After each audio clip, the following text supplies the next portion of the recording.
Hello, friends. And hello, and good time zone. And what is up, gamers? Hi, everybody. Welcome in.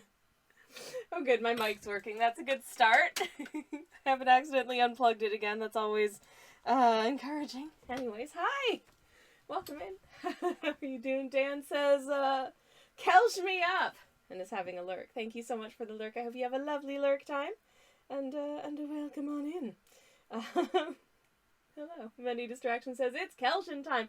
I don't know what y'all think my name would be as a verb. I genuinely don't know. I can tell you that Kelsh face is a noun, and it's the look of somewhat confused concern my parents make when myself or my sibling tell them something that they find worrying.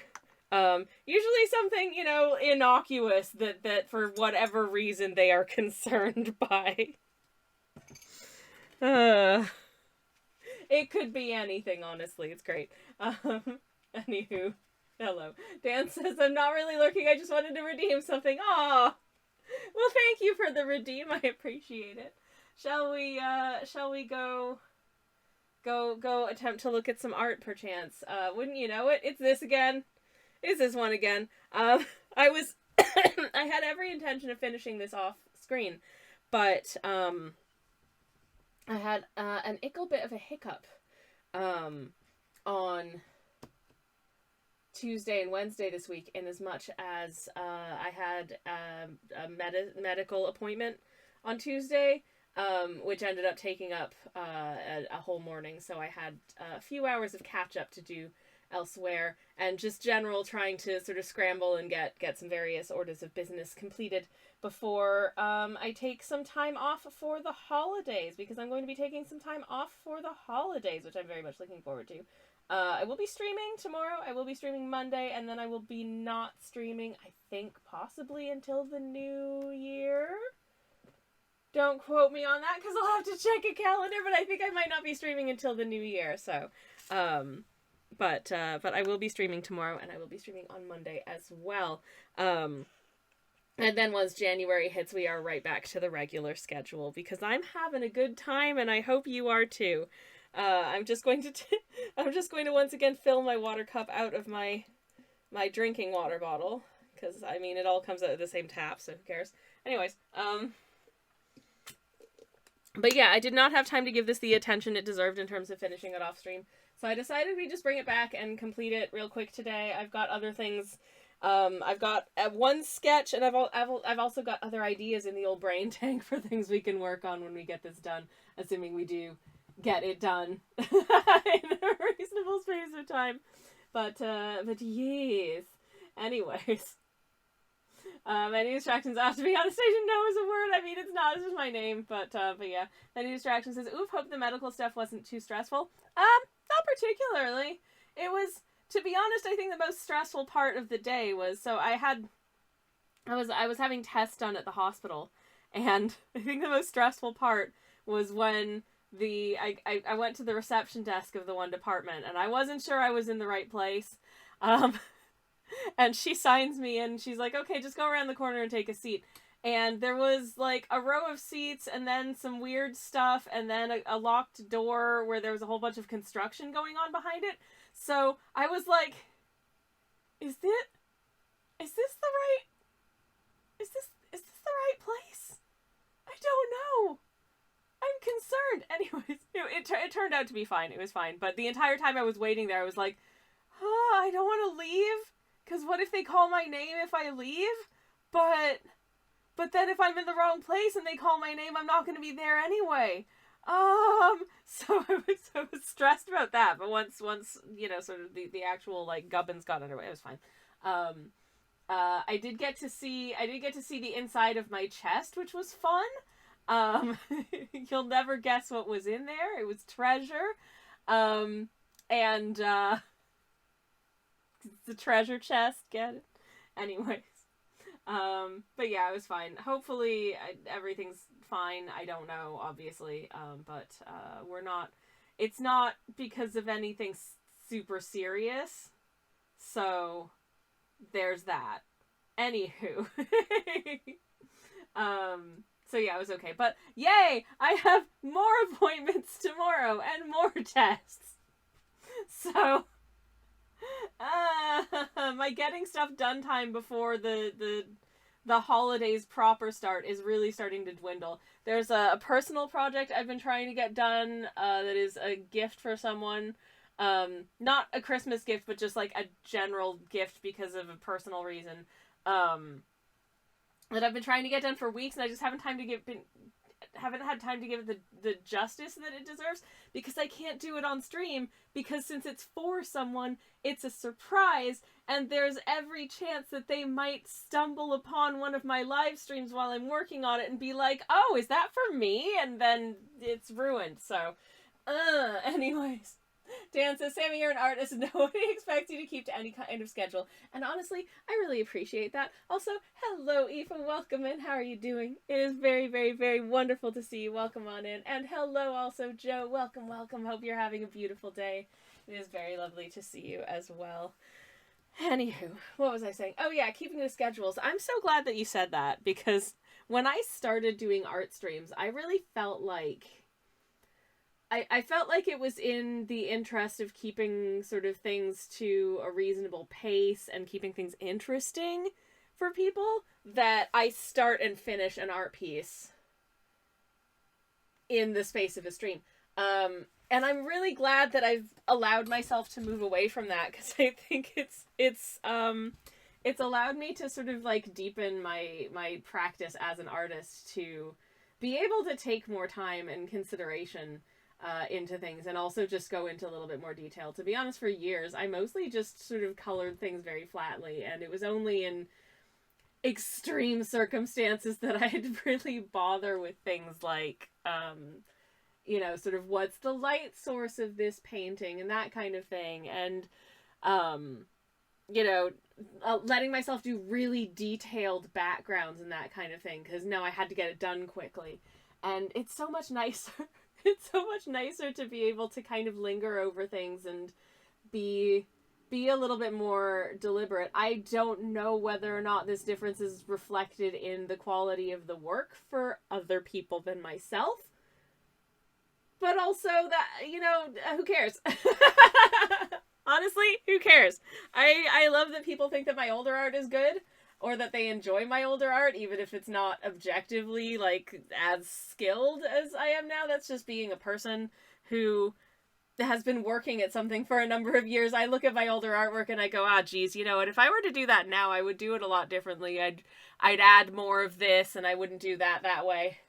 But I've actually been considering going back and revisiting some pieces that I did, like, a few years ago. Or maybe not, like, recreating the same piece, but, like, taking that idea and kind of doing something in a similar vein, but with the skills and knowledge that I have as an artist who's 40 as opposed to an artist who was 35, kind of thing, you know what I mean?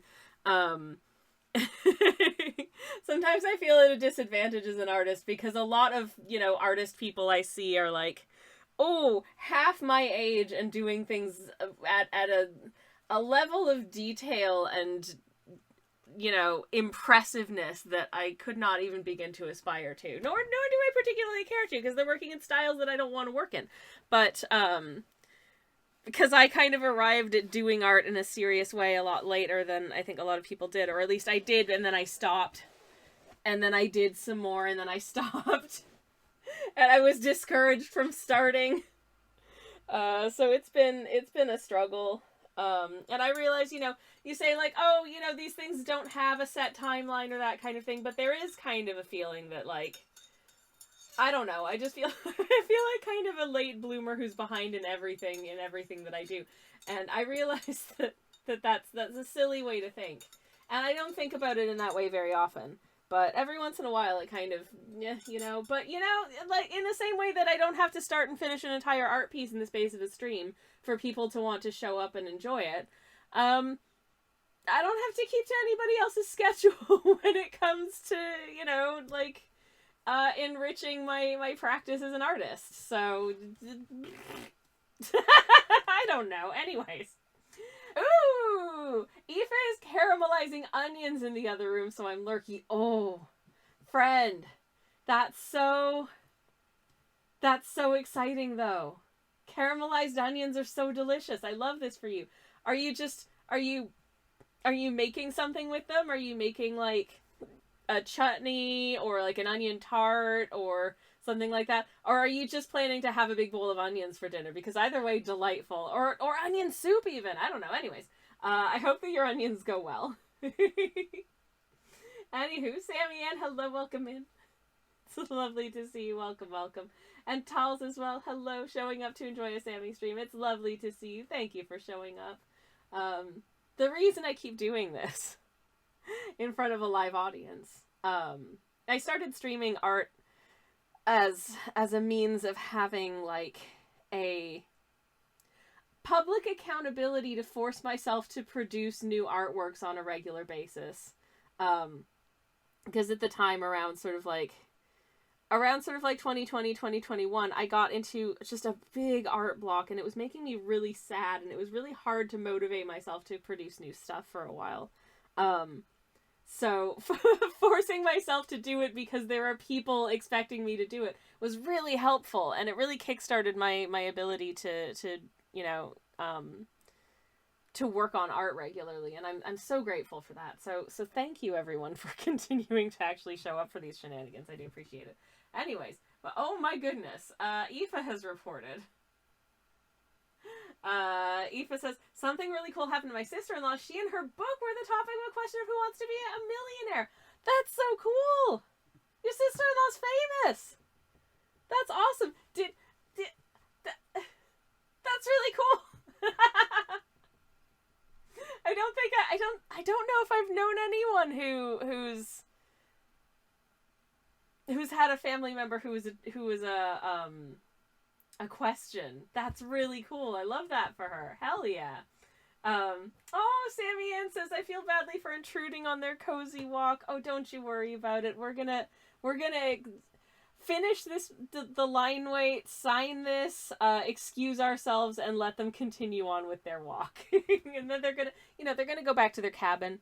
They're gonna go back to their cabin. They're gonna take this firewood. They're gonna start a nice fire in the little furnace. They're gonna make themselves some little hot chocolates that they drink out of cups made out of acorns or something because they're cute like that.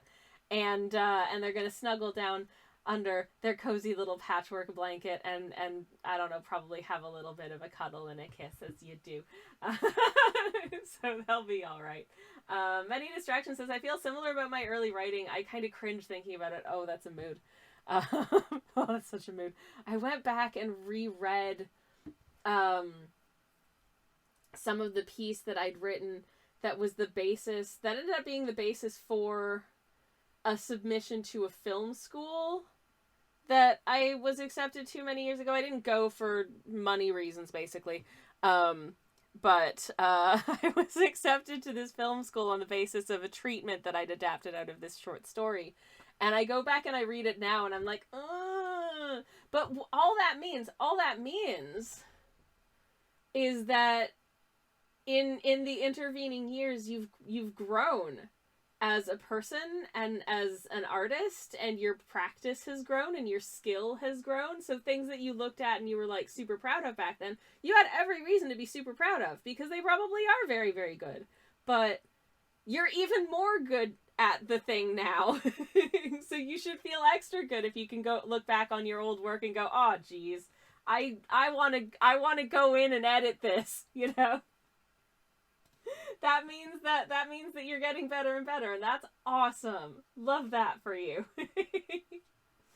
Ooh, Aoife's making onion soup. Hell yeah. Turnip, thank you so much for the lurk. I very much appreciate it, and I hope you have a wonderful lurk.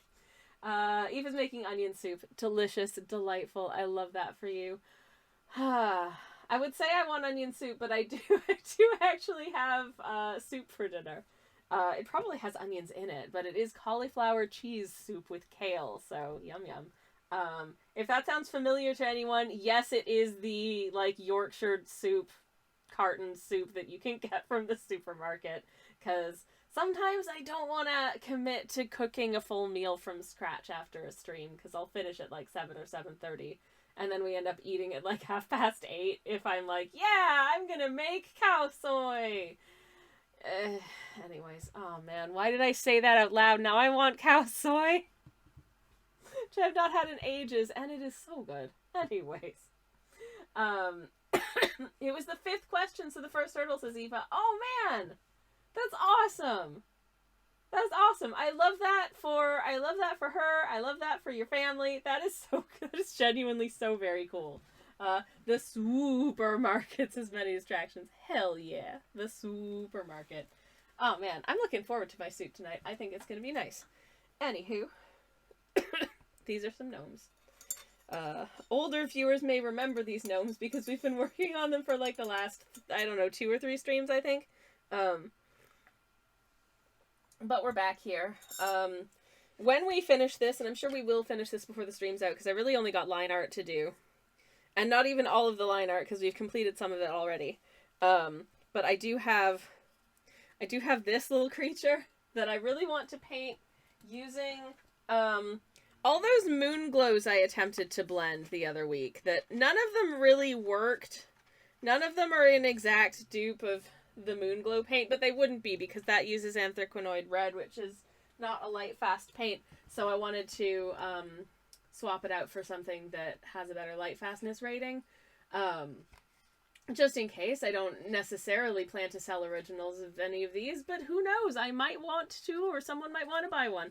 And so I want to, you know, to as often as I can, to do things that will have longevity if somebody decides they want to frame my painting and look at it for a long time, and not have it magically change color, you know?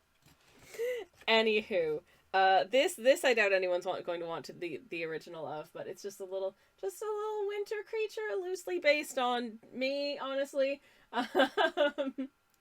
But with antlers, and I'm gonna leave it up to the viewer to decide what the heck this expression is, because I feel it's a little unreadable, and I kind of like that. They're just a little creature. Anywho, I have been battling internally because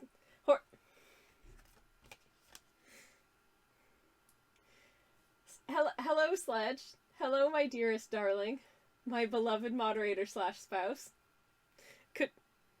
Do you say that this expression looks horny because of these? Because I'll allow it, but I will also exclamation mark bonk in the chat. Anywho, I mean it's no secret that I think that my moderator / spouse is a very beautiful person, and therefore it's very possible that I feel very snuggly feelings about them, but I tend not to do a lot of horny paintings. I am immune to your bonks. Fair enough. It was an affectionate bonk. Anyways, I'm gonna shut up. But this little creature is going to get painted later. Anywho, oh no, they're not. No, they're not. I put the piece of paper down and it's fallen behind a little shelf of stuff. And am I going to be able to retrieve it? Yes, I can. Okay, we will paint that later if we finish this one. I hope we'll finish this one because there's not that much left of it. Once again, we're using the Choosing Keeping 1930 set. I love this set. I think it's delightful. Very, very pretty. What else do I need to report? Here's what the paint looks like. You can really see which paints I've used the most of. Ooh, Sledge is on a bus. Hooray. I love that, sweetheart. I hope to see you very soon. And I love you with my whole heart. You can see which paints I use the most of, which is, if you want to see what they look like swatched, this like teal color, this dark blue, and this brown. I think partially because the dark blue and the brown work really well for shadows, and also if I need to create like something close to black, I'll combine the two of them.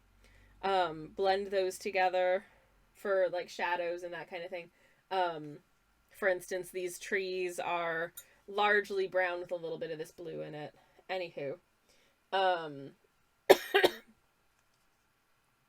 haven't used quite as much of the purple, which is weird because purple is one of my favorite colors. And haven't used as much of this sort of brighter yellow either. So I'm wondering, I usually think of this as a very autumn palette, autumn sort of winter, because this is very blue hour blue, and we've got like leafy hues and that kind of thing. But I'm wondering if I were to like lean in more to like the sort of like these colors, could I do something springtimey with it? I don't know. Because there isn't really a green in here, so... Anywho. We'll see. Today it's a winter palette, so it's all good. Anywho. I did recently get the 1940 palette of the same series. I have the 30s, the 40s, and the 80s. They did like a whole decade collection. They did, I think, the 1920s through the 1980s, I think, as encapsulated in color palettes of Japanese watercolors, which is quite interesting. The reason that I have the palettes that I do and I don't have the palettes that I don't is that either the other ones, either I found that they didn't really have an interesting mix of colors for me, or they had like a couple of sort of shimmery metallic ones that I didn't really appeal.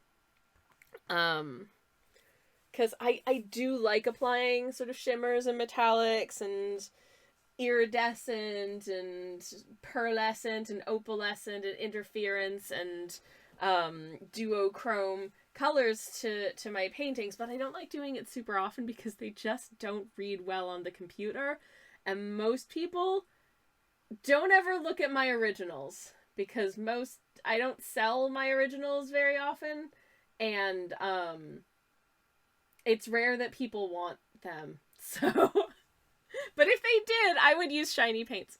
I have played with doing like metallic gold in a piece and then doing a foiled art print of it, so you can get a print which is much cheaper than the original would be, but it's still shiny, and I think it turned out heckin' cool.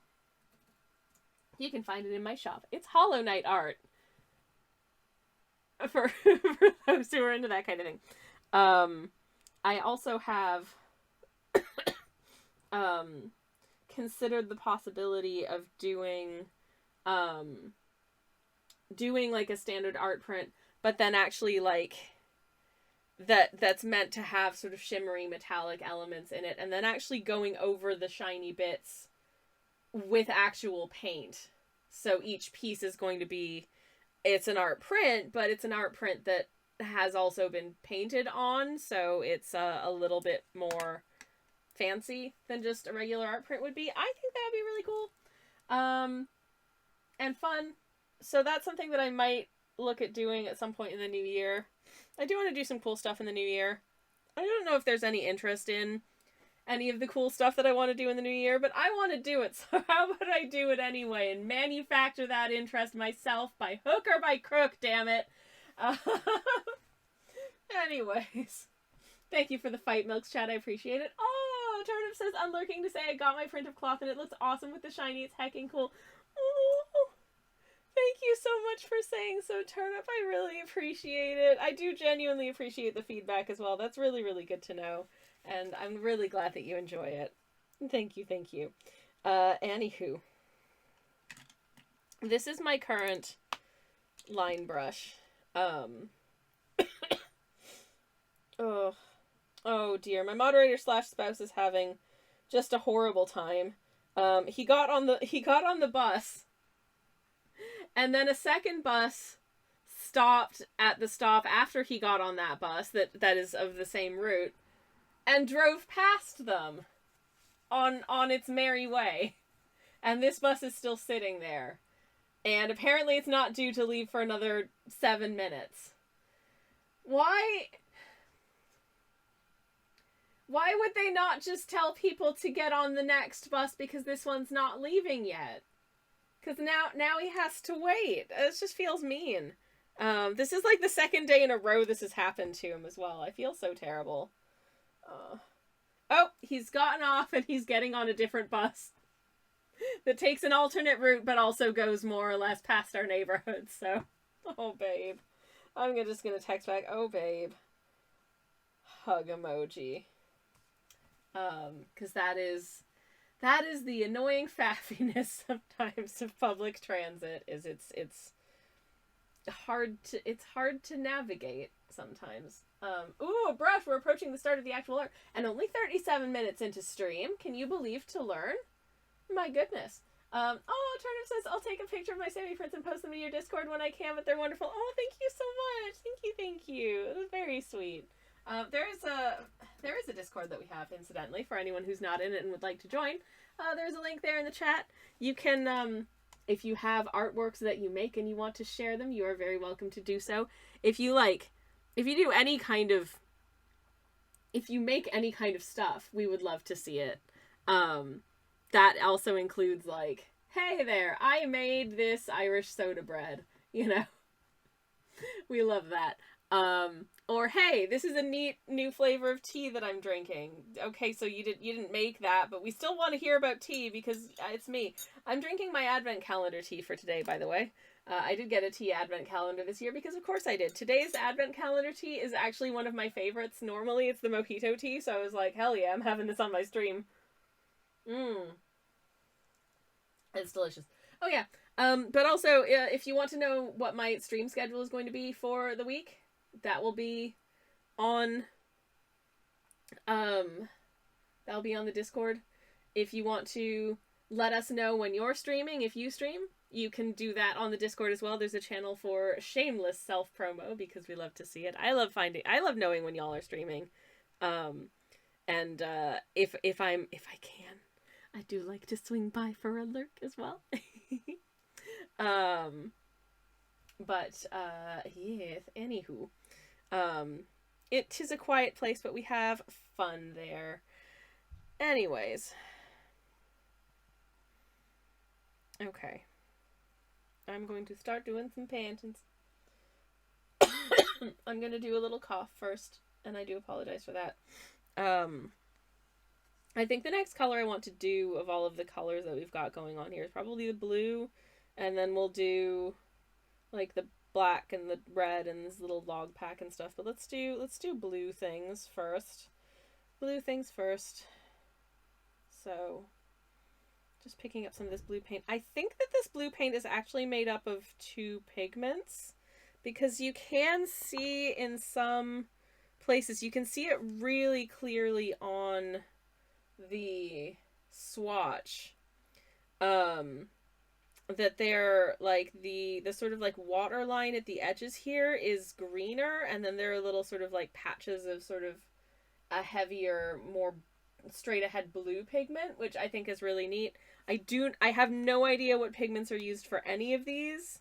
I think similarly also, I think this might be like a couple of different pigments that granulate a little bit as well. Less so any of the other ones, but these 2 specifically, because you can kind of see some little feathery bits in this like granular texture here that look almost like they might be like a black pigment mixed with blue, or something that's giving a black effect mixed with the blue, so possibly something else. Like a dark brown or something. I don't know. Anywho. So I'm just making some nice blue lines, because we've done the line weight for their skin and his hair and his boots, but I think that's all we've done. So let's get on with doing the rest. So he's got this adorable little scarf here that he's wearing, which this line's a little bit thick.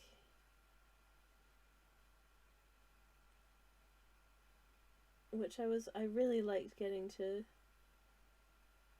add to this, because I think it's really feels very seasonal to have a big comfy scarf on in this weather.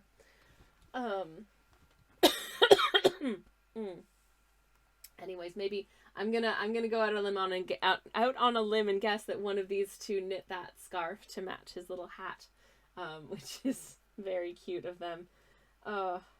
Okay. Moderator / spouse is on a bus. Yay. on a bus that is moving. For anyone who's been eagerly awaiting an update to the moderator slash spouse bus adventure saga. He is on the move. Thank a goodness for that. What an ordeal. I hate when that happens. The other, I was gonna say the other day, but actually it was a while ago. So probably like the other month, I had a day where, I was coming home from something that was taking place in like our city center, and so I was having to get a bus home, and I had somehow forgotten that the bus that I was waiting for, the bus, it was, you know, one of those like bus stop, one of those bus stop like hubs, like one of those sort of centralized areas where a whole load of different bus routes all stop, and they've got like a dozen different stands for the different bus stops for all of the different routes to stop at. And because I'm such a ding dong, I had completely forgotten that the one bus that I wanted to get had actually moved stops from where I was standing to another stop, sort of, you know, like several meters away. And standing there like an absolute lemon, I'm like, okay, the next, I check my phone app to see when the next bus is supposed to be, and it's like, oh, okay, the bus is like due any minute now, and I see it, and it just zippity zooms past me, and I'm like, what the flip? I'm sorry, what? I've been standing here for so long, and the bus just zooms past, and then I realize, oh, wait, that's because it doesn't stop here anymore. They changed it, and I just totally forgot. It was awful. Anyways, suffice to say, that was super embarrassing. I mean, it shouldn't have been embarrassing, because, like, nobody else knew that that's why I was standing there. But as soon as that bus zoomed past, I was like, okay, well, I'm not getting a bus from here, so I just wandered on, and got the bus from elsewhere. I think I ended up actually getting a different bus. What an adventure. Anywho. Fun stuff. But, yes. Buses, am I right, kids?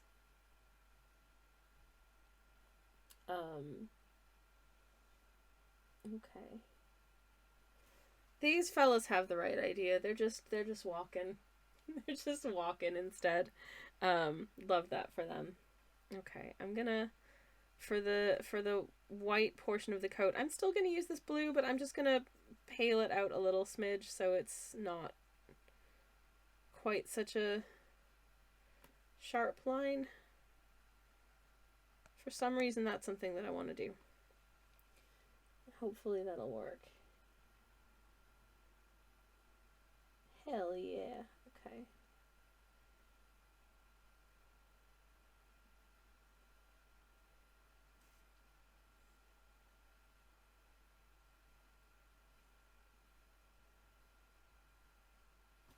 There we go. Yay! We have arm.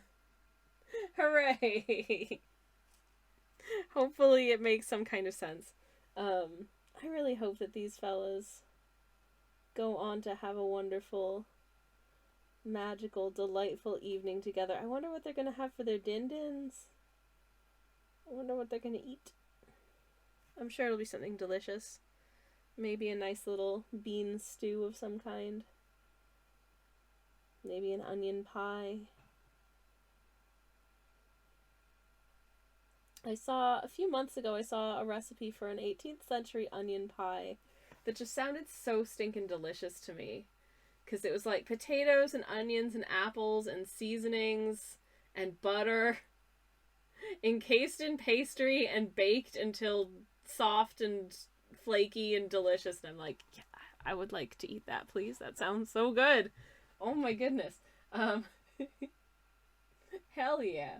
Tal says, the buses I take may be slow and unreliably scheduled, but at least they're also crowded. Oh boy. You know, if there's one thing that I would love for the world, it's for everywhere to have, like, reliable, accessible, and,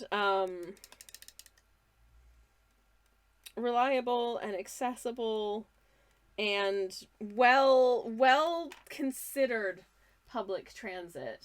I genuinely think that it's so, I mean, it's game changing. It's life changing for people potentially to have good public transit resources, and potentially disastrous to not have that. You know what I mean?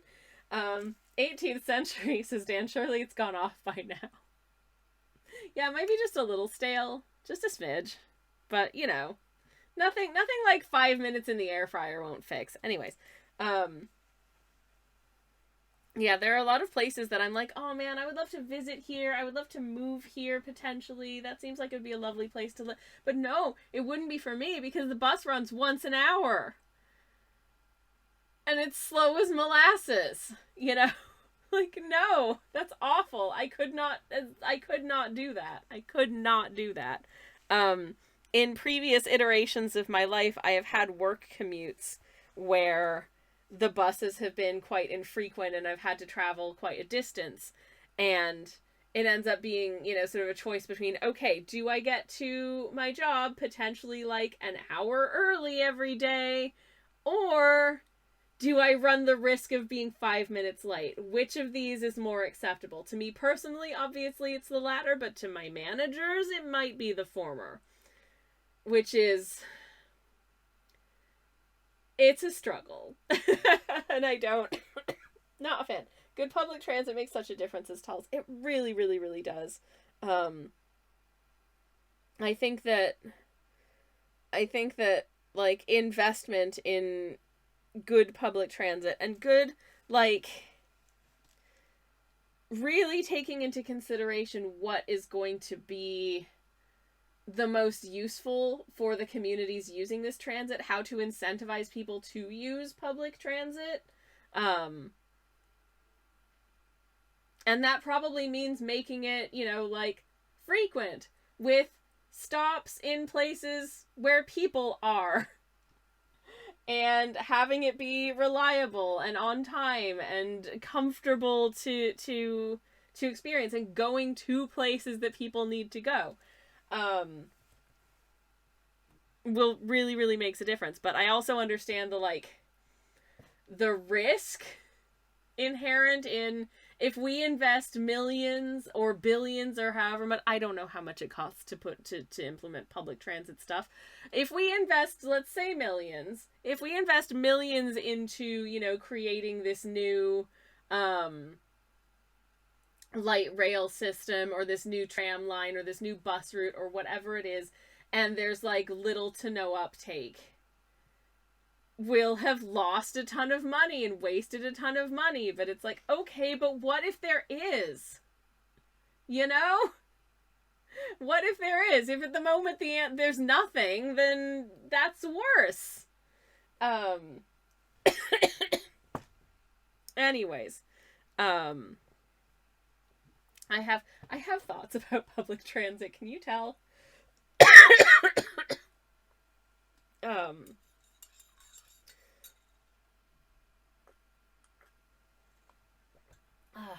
And I certainly do understand that the planning of public transit it's tough. There's a lot to consider logistically. For instance, like, what form of public transit is going to be the most appropriate for this local area.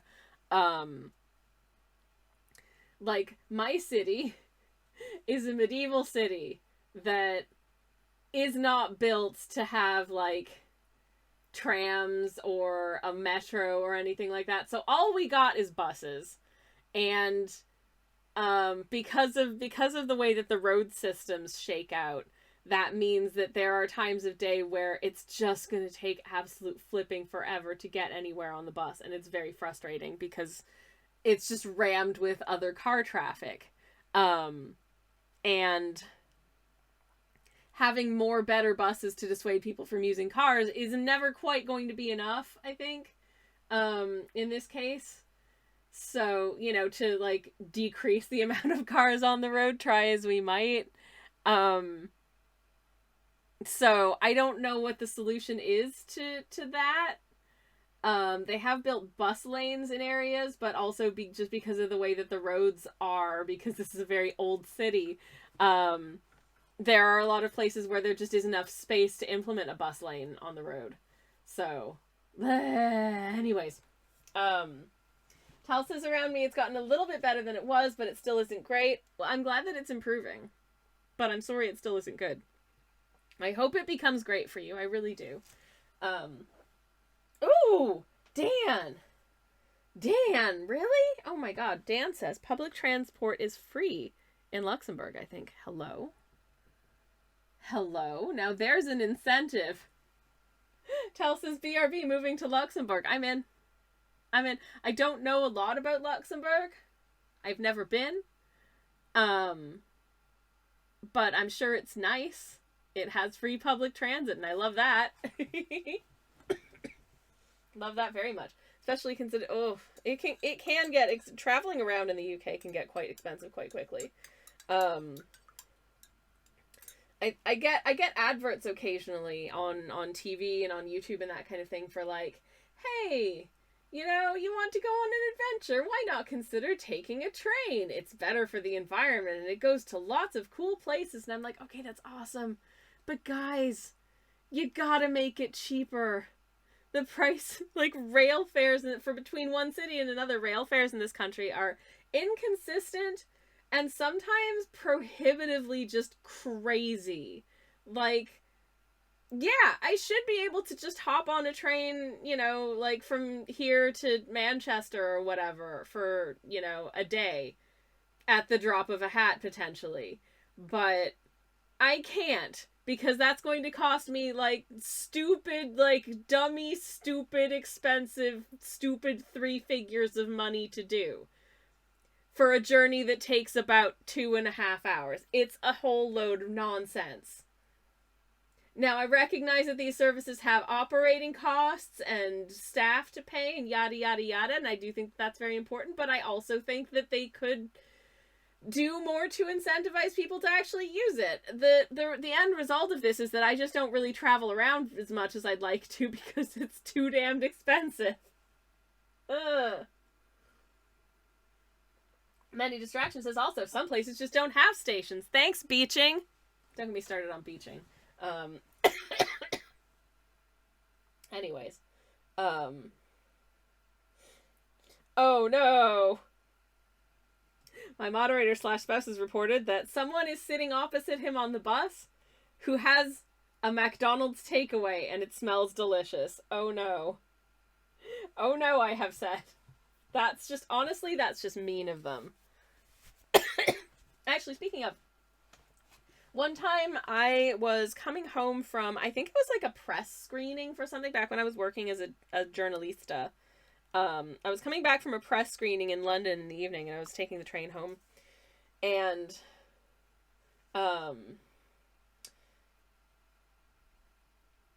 it was quite, it was like 10 p.m. maybe by the time I got on the train. So it was a fairly quiet train back to my city of residence from London. And the train car is basically like, there's maybe like 3 or 4 people in it. I sit as far away from everyone else because I didn't have a chance to have dinner before the screening. So I am starving. So I went to the only place that was open in the station at that point, which was Burger King, got a thing of chips, right? Sit on the train. There's very few people in the train car. And this man in like full like business suit situation, this man in a very nice business suit sits directly next to me in this almost empty train car, which freaks me the hell out to begin with.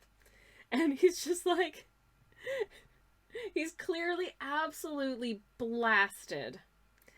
And he's like, all right there, can I have a chip, please? And I was like, sure. And I give him one of my chips that I got from Burger King, and he's like, oh, thanks. And then he like wanders off.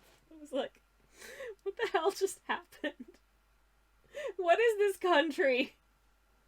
Dan says £42.80 is the cheapest fare from Samuelville to Manchester tomorrow. Oh, that's not actually that bad. It's not nearly as bad as I've seen and experienced. Good Lord. There was one time when I was speaking to someone who I wanted to meet up with to for collaborative purposes. And they were based in London. I was based in Manchester at the time. And they were like, "Oh, I'm free tomorrow if you want to come down." And I'm like, "Okay, cool."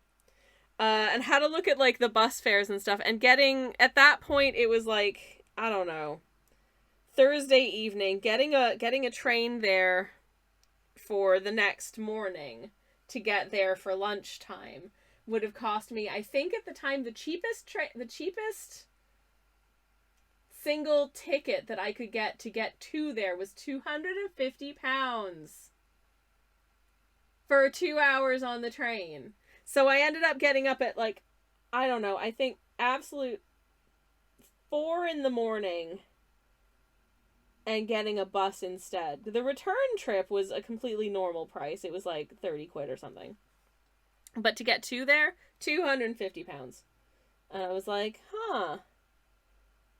No. Anyways, I ended up being like 45 minutes late because the bus got stuck in traffic on Finchley Road. And my friend was incredibly patient. And just sat and enjoyed a coffee while she waited for me, but I felt like absolute poo-poo garbage about the whole thing. Anyways. My quest for one chip is complete. Oh my god, do you think that man was secretly like a seagull in disguise? Because that's the only explanation that I can find for that flavor of behavior. Is that man was actually like a seagull who had been magically transformed into a human man. I can't believe I finally cracked the mystery after all these years. Can you believe to learn? Can you believe to learn to know I finally figured it out? Oh my gosh. Well, that's exciting. All this time I had no idea. It was actually just a seagull. I understand. So he was playing a seagull RPG, says many distractions. Yeah. That'll do it. I'm going to take a sip of beverage number 2, which needs a stirrup because I haven't been using my little electric stick blender for my matchas because it seems to be a little bit not working correctly. I don't know if it just needs a battery replacing or if it is or if it's just broken, which really frustrating if true because I've only had it for a couple of months and I use it like maybe 3 or 4 times a week. But as a result, the matcha powder likes to just float to the top of this, which is not the prettiest looking. And I don't want to drink like just a mouthful of powdery cinnamon. I want to drink a deliciously, well-rounded combination of yummy flavors. In this case, pumpkin spice, which is really just spice because there's no pumpkin in it. It's just a nice warming combination of spices. Like you could tell me this was gingerbread and I'd be like, yeah, I buy it because it's got cinnamon and ginger and nutmeg. And that's more or less what gingerbread has in it as well. You could have told me this was gingerbread matcha and I would not have any reason to question your wisdom on that. So, anyways.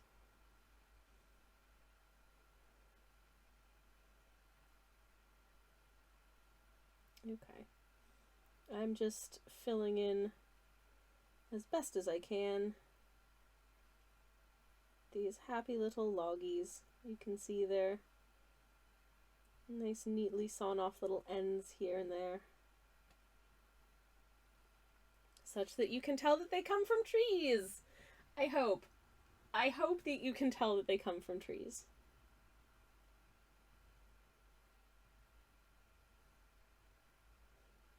Get some little suggestion of tree rings into some of them if I can. It's going to be quite subtle because a lot of these are there's a small amount of material space to work with there, but it'll do. Anyway. Yeah, it looks good. And I'm going to amend the color slightly because I need another brown here for the little strap holding them together. So I'm going to add a little bit of this sort of deeper yellow to it, I think. And then once I've finished that, I think we will just grab a speedy little BRB. Whereupon I shall have a tittle break. We'll come back, we'll finish this, and then we'll do all of the other things. Hooray! So many things. There is like a white splush here, and I don't know where that came from, because I don't remember that being there before. It's not paint. It's not white paint. Did I just not paint that? I have no idea. Anyways. I'll try and fix that as well, I suppose. But in the meantime, gonna drop a quick little BRB. Hope that you have a nice break. There will be some ads. I apologize for the ads. I cannot switch off ads permanently. Twitch won't let me. But at least they'll be unobtrusive because you're not going to miss anything other than the BRB screen. So enjoy the BRB screen in the meantime. Get yourself a drink as well. Have a break, have a stretch, all that jazz. I will see you very shortly. Enjoy the BRB song in the meantime, assuming it's on. It is okay. I shall be back very shortly. A BRB. Okay, I'm back. Hi. Hopefully the music's been doing its thing. The music doesn't look like it's doing anything. Has the music been doing its thing, or are we just sitting in silence? I don't know. Anyways, or is it doing the thing where it just plays once and then stops? I no idea. Save us from the silence. Okay, I shall. I'm back. Hello. No music. What the flip is going on? What's going on with my BRB song? Oh no.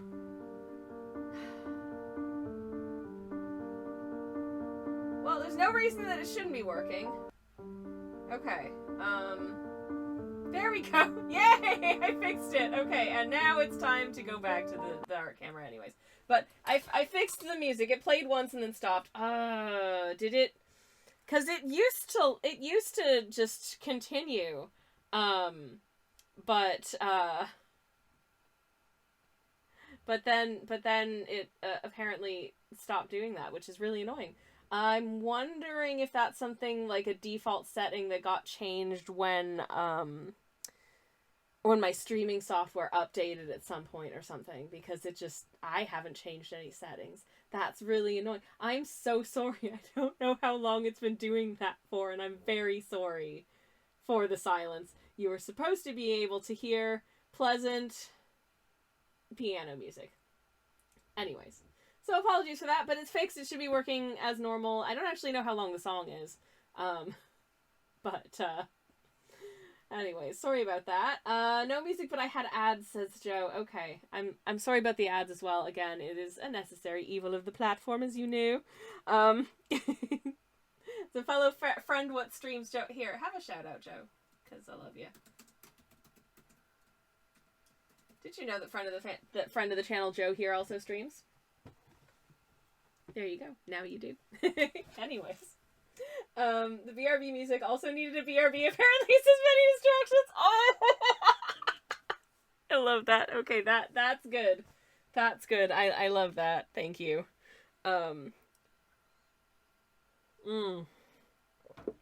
Sipping my cozy spiced matcha. Delicious. And feeling very befuddled by this. Has this little white strip... is that... I was struggling to remember what the word was, but I think that is a remnant of the masking fluid from when I masked off the foreground figures with masking fluid, and it, the brush is not the most reliable, so I'm actually just going to take a very hefty amount of our brown, our dark brown paint, and just fill that in. No one will ever know. Excuse me. Joe says it bird poop. Oh my god. I mean, this is a forest, and this forest is full of wildlife, and there's no reason to think that there are not remnants of avian guano here and there. So I suppose that was also possible, but I don't really necessarily want to highlight that as a noticeable aspect of my piece. So I've just gone ahead and cleaned up the bird shit for now. And I think that will be better. As always, trying to do line weight on black is always tough because it's already pretty dark. And I don't know if I can get that much of a darker black than we have. But I will attempt at least to make a black-ish blend here. Let's see what we can do. Avian Guano was the name of my first band, says Dan. Oh, I bet they were great. Do you think bands ever come to regret their early name choices? Like those bands that start out when they're like,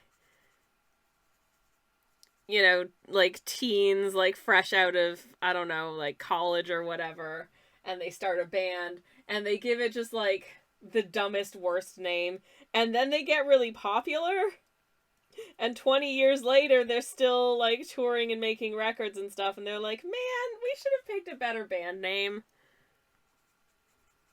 But do you remember in the 90s, there was a band called the Rainbow Butt Monkeys? Named after those monkeys that have brightly colored bums. And they changed their name. I could not tell you what they changed their name to, because it was not as memorable as Rainbow Butt Monkeys. So, perhaps you should have stuck with the stupid band name, friends. Because, yeah, what the hell happened to Rainbow Butt Monkeys? I don't know. I just don't know. Anyways. Okay. Is this black or is this brownish blue? I mean, yes, it is brownish blue because that's how the color is made. But still.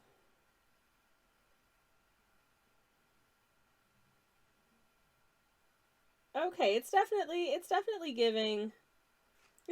giving line weight here. I'm digging that. The burbs in this forest are too polite to do that to the poor trees. I think they would be too polite to do that. I agree, many distractions. Thank you.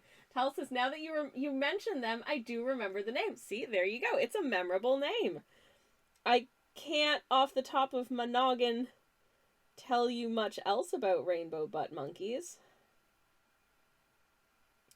I remember thinking the one single that I heard of them was pretty good. And that's about all I have to say about them. And the name was very memorable. Maybe that's why I don't remember anything else of their oeuvre, and indeed what they went on to change their name to. Because it was not as memorable. Anyways.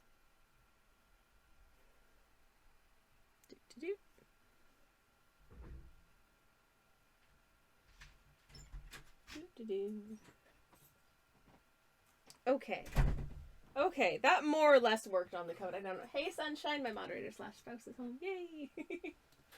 Wikipedia. They're the same band as Finger 11, says Tals. Okay, because I do recognize the band name Finger 11. I don't think I put even though I heard when the Rainbow Butt Monkeys changed their name, it did not stick in my head that what they changed their name to was Finger 11, but I have also heard of the alternative rock band Finger 11. So now I know they were formerly the Rainbow Butt Monkeys. Rainbow Butt Monkeys. Rainbow Butt Monkeys. Struggling to get the emphasis right on that name? Rainbow Butt Monkeys. Yes. What a great band name. Why did they change? I don't know. Anyways. Maybe, I mean, it was the early 90s. Maybe they were struggling in terms of, like... Maybe references to butts were too much for mainstream radio. So they were like, could we change to something a little bit less controversial than a butt?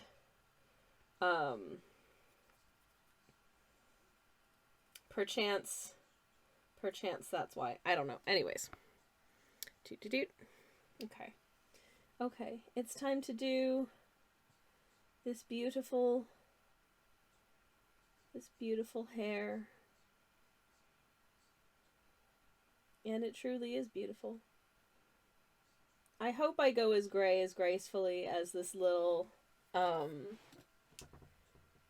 should have kept the rainbow part at least as many distractions. Yeah! Rainbows are lovely. Why not rainbow finger 11? I don't know if finger 11 means something.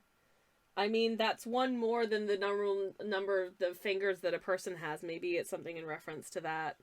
I don't know. Oh boy, but okay, sorry. It's reminded me of everyone's favorite joke from the TV show Animaniacs. The one about fingerprints. Yeah, that one. Anyways, if you don't know the fingerprint joke from Animaniacs, I recommend you just look up a clip of it because it is absolute comedy gold. It's delightful. Anyways. But yes. Now then. Okay. Let us conclude this beard as best as I can. I did reckon we would finish this painting on this stream, and wouldn't you know it, we are actually on track to do that, which feels really good. I can see here I have a little, this little toggle on our bearded fellow's coat to attend to. So I shall do that forthwith.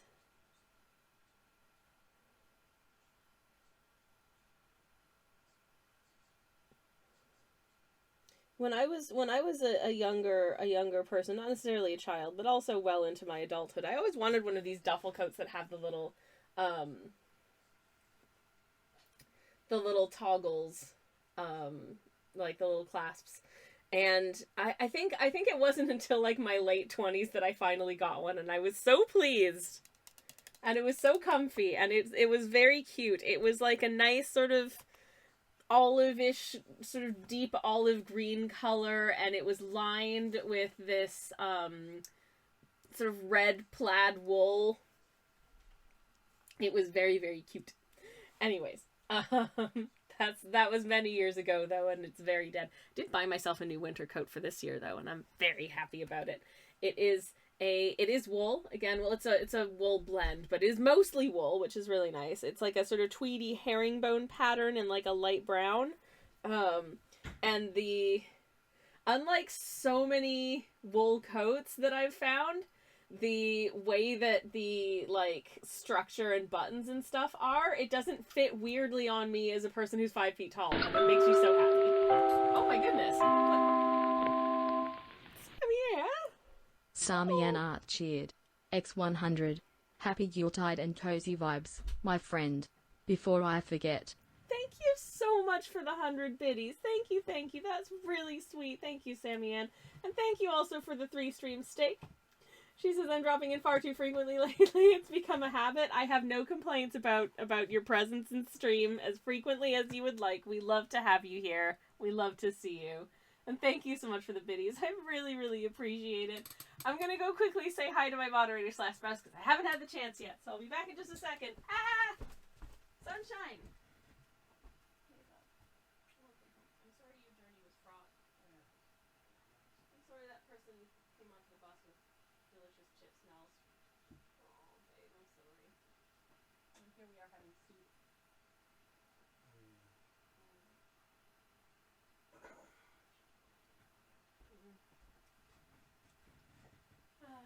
Well, we have... Listen, if you want to have some, like, cheese and crackers or something, you can. I got some toast bread in the freezer. Yeah, have some toast. It's no chips, but it'll still be nice. Somebody... I think I mentioned it. Oh, yeah, of course I did. Someone on my moderator / spouse's bus had chips. And they smelled very delicious. And that's mean. So he's gonna go have a snack now before dinner, because because the scent of deliciousness has made him peckish, which fair enough. I would love to have the giraffe bread, but I'm gonna have it with my soup if that's okay. Unless you want like half. Okay, I love you. We for dinner one night this week, it's very much meant to be like Christmas party food, but we got ourselves this 3-cheese bake that comes in a little like ceramic baking dish. It was really beautiful, but it was also quite cheap. Like, it's one of those things where, like, you know when you can buy, like a little cheesecake pot or something like that, and it comes in a little ceramic or glass dish that, to be honest, you would pay the same price just to buy one of those dishes as you do for this one, and it has food inside it already. It was like that, except it was cheese that you put in the oven and bake, and then dip and eat. And instead of having that as like an appetizer to share among like 4 people, we just had that as dinner to share among 2 people. So we decanted out the delicious baked cheese and just sliced up some bread and had some like veggies and stuff to dip. It was so good. Oh my god, it was so good. And I have this beautiful ceramic dish that's oven and microwave and dishwasher safe now. And the whole thing cost like £3. I would consider that was a good investment. But the only bread that was available at the supermarket when my moderator/spouse was on his way home that night was a very large giraffe loaf. So we're still making our way through the giraffe loaf. But I do like a good giraffe bread. And it's not something that I've had for a very long time. For the uninitiated, what I'm talking about is tiger bread. But Sainsbury's here in the UK, many years ago now, had a letter from like a little like 3-year-old girl as dictated to her mummy, who wanted to know why tiger bread was called tiger bread, because it looks much more like a giraffe than a tiger, because of course tigers have stripes and giraffes have that sort of splodges. And if you look at the texture on the top of what would normally be called a tiger bread, it's got these little sort of splodges. Crusty splodges, rather than soft, fluffy splodges like a real giraffe has. But splodges nonetheless, rather than stripes. And somebody wrote back and said, "Dear Katie," or whatever her name was, "thank you so much for your letter.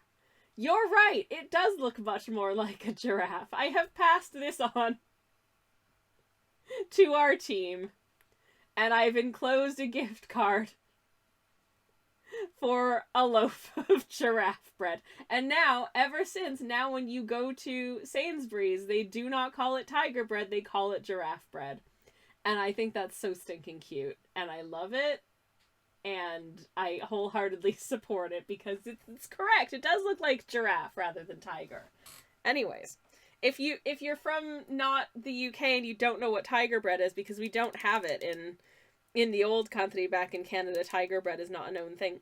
It is basically, I'm not entirely sure what it's made of, but it's a bread loaf, and then they basically make a paste with like flour and ingredients, seasoning, I guess, and they coat the top of the bread crust with this coating, and it has the sort of 2-part effect of giving a very crunchy top crust to the bread, which is otherwise sort of nice and soft and fluffy on the inside, and also giving this sort of like slightly savory edge to it, like it's a little salty, which just makes it a really delicious bread altogether. I'm a big fan. I'm a big old fan of a good fresh giraffe/tiger loaf. I don't have them very often, but when I do, I'm a happy camper. Yes. Right, I've done the toggle, I've done that. I need the lantern, the little lighty lanty is the last thing that I need to do. Okay. And that, I'm going to grasp as much more paint as I can to make sure that these lines are nice and visible. Okay. Right.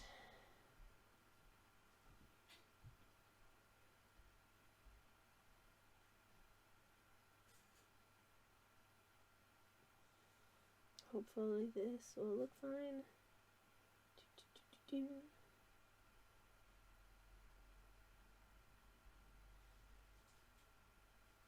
Our little candle inside the lantern, looking very delightfully illuminated. Good. And then just get a little, if I can, just a smidgen of pleasant. Oh, this has gotten. This is watered down a smidge. How did I do that? I don't know. It feels like it has. Oh, well, this'll do. This'll do quite nicely. Anyway, sorry for my bread rant. I guess I might be approaching hungry, perhaps, for my dinner. I didn't have a super early lunch or anything, but I'm definitely going to be feeling a bit peckish around dinner time, which is no bad thing. Because that's when it's time to eat food. Okay.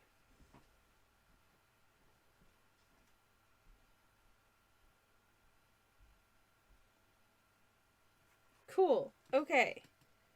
I think we finished this piece. I think there isn't anything else that I want to add to it. I think we're good. I think we are good. I've got like 3 or 4 things that I haven't posted to socials that I've painted now. So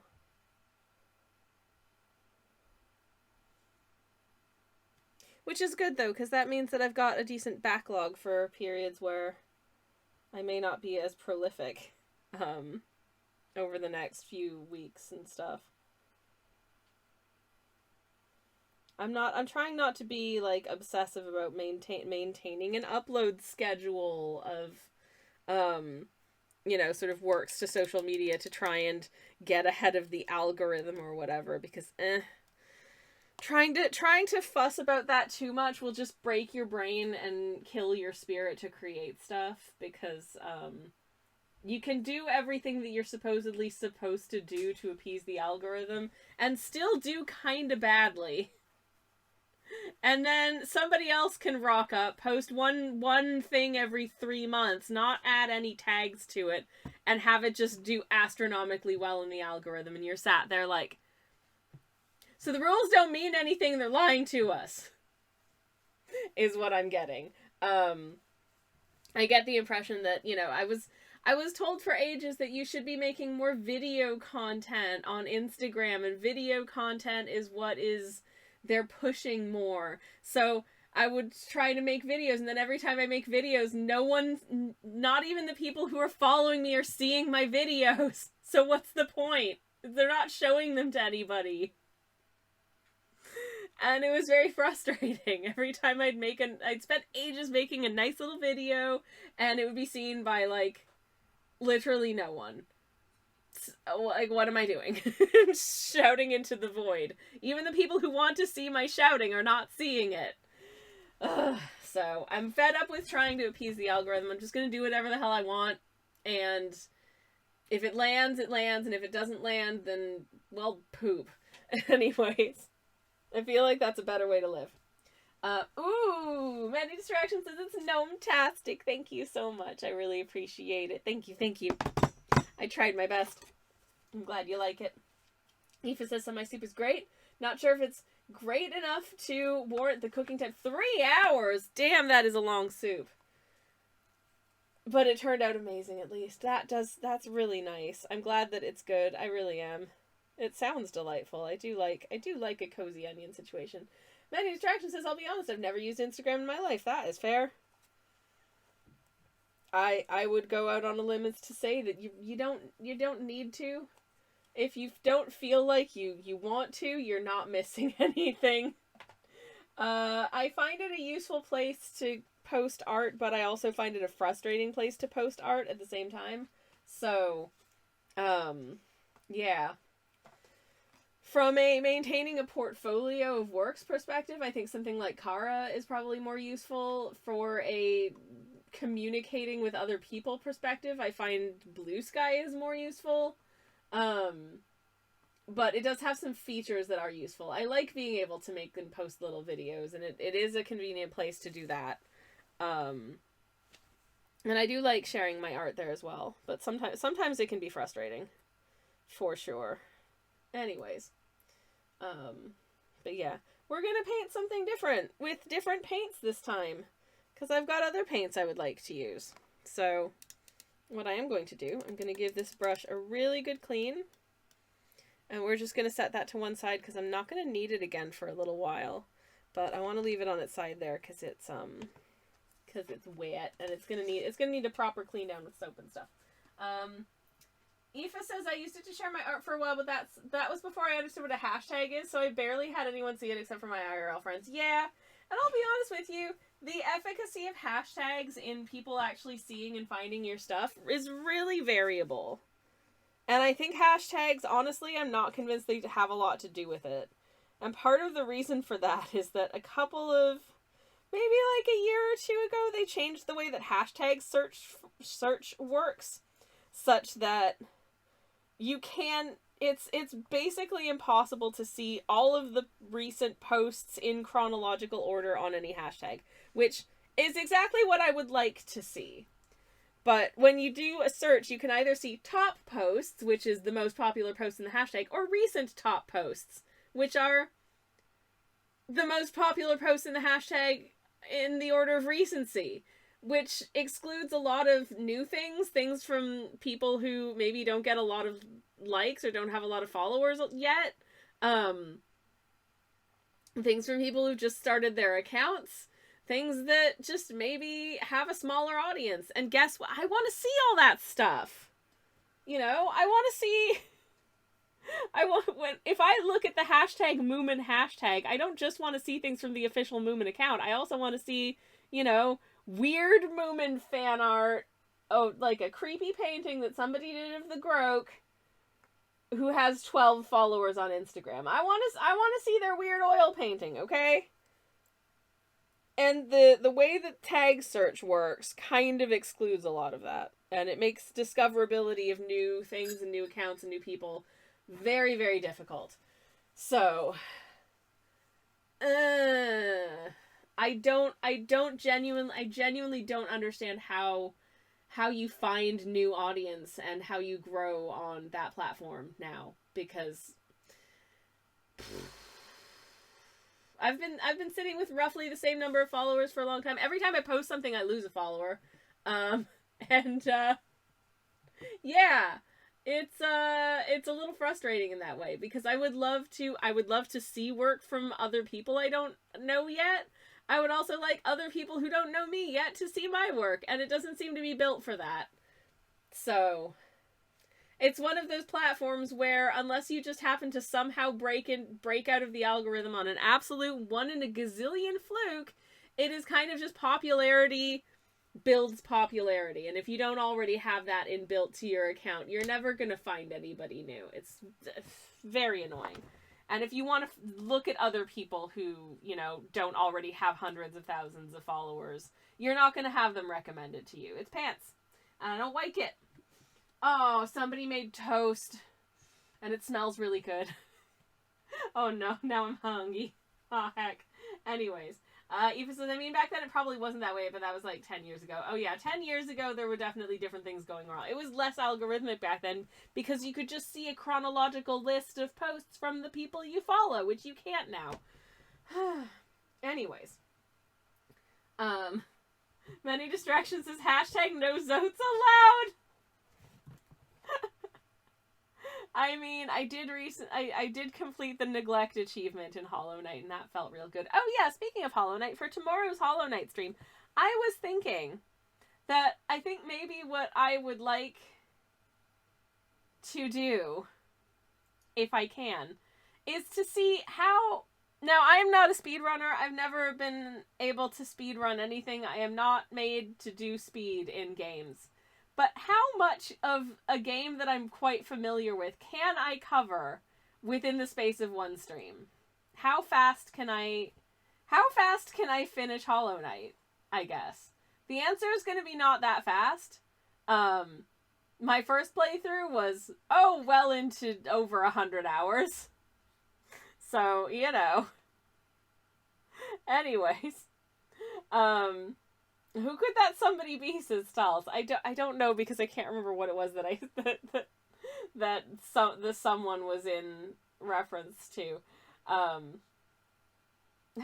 Zote is love, Zote is life. Zote, is that you? Aoife, has Zote hijacked your account? Are you okay? Should I be concerned? Anywho, I want to use these paints. Older viewers may remember that we mixed these paints up a couple weeks ago. And I actually wanted to paint something with them a couple weeks ago. It was in reference to Who Made Toast. That would be my moderator / spouse. He's having a little toast snack. And it smells delicious. I like the texture of these little paint pans when I mix them myself. It's just, they're solid, but they've got a little bit of a squish to them. And also because of the fact that like the moisture leaves them as they dry, they become these little sort of like indented things, which I find it's just the perfect space to just do that. And I don't know why, it just feels really satisfying to do it. I probably shouldn't be doing that though. But anyways, so I was trying to blend a specific color, using 2 of the paints that it's made from and 1 extra paint, and variable results. I tried to be very scientific about it, like weighing it out by grams, and I wasn't sure if some of these pigments I think are heavier than others, and some of them I think are more potent than others, and I really didn't figure that out, how to get that balance right to mix the color together and know what the measurements of all of the 3 different paints were. Possibly also my scale occasionally, and some scales do just have a little bit of trouble and delay getting off of like 0.0 grams. So I ended up blending a ton of these. Yeah.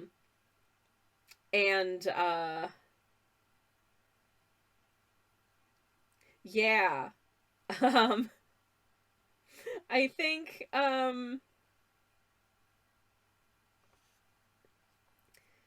I like most of them. None of them are exactly the color that I wanted to get, but I think they're an interesting mix of colors.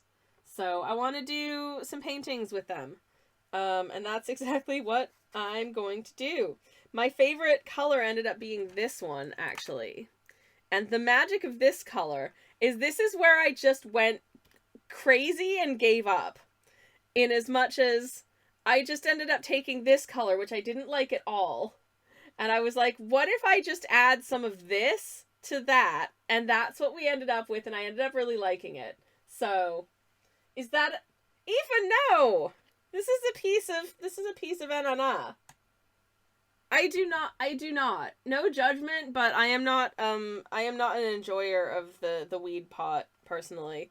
This is ananas, our pineappular, Lego friend, who holds my paintbrushes. And he has a pineapple top, because he's a pineapple, and he keeps our paintbrushes nice and safe. I know, I jest, says Aoife. Okay, I don't know that you're jesting. Anyways, Zote for life sounds very painful, says Many Distractions. Yeah. Aoife says, I'm a big Zote fan. I have his precepts written on my door next to me. He's just so sensual and dashing. Aoife, are you okay? Zote has entered the chat, says Many Distractions. Apparently so, and I am deeply concerned. Anyways...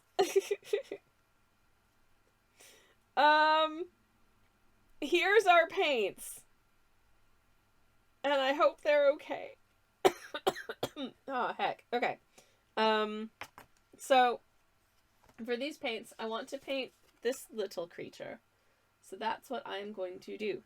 I will start with masking fluid because I think I want to give it a nice dark background with one of these couleurs. I'm going to take them out of this little container that they've been housed in while they dried. But I'm going to try and keep them in the same order, because I haven't named them yet. I should probably name them so I know which one is which. But I haven't named them yet, so I need to try and keep them in the same order so I know which one is which. Okie dokie. So I think for the background, I'll probably use this color, which is the least scientific and the most unreproducible, because at this point, I just kind of gave up and was like, I'm just gonna mix stuff until it looks good. So that's what that is. But let's get our masking fluid on. Hell yeah. Okay. Aoife says, so I assume I've mentioned my ongoing insomnia. Oh, boo, that's the pits. I barely get more than 3 hours a night, adding 1 hour nap usually during the day. Oof. I'm sorry to hear that.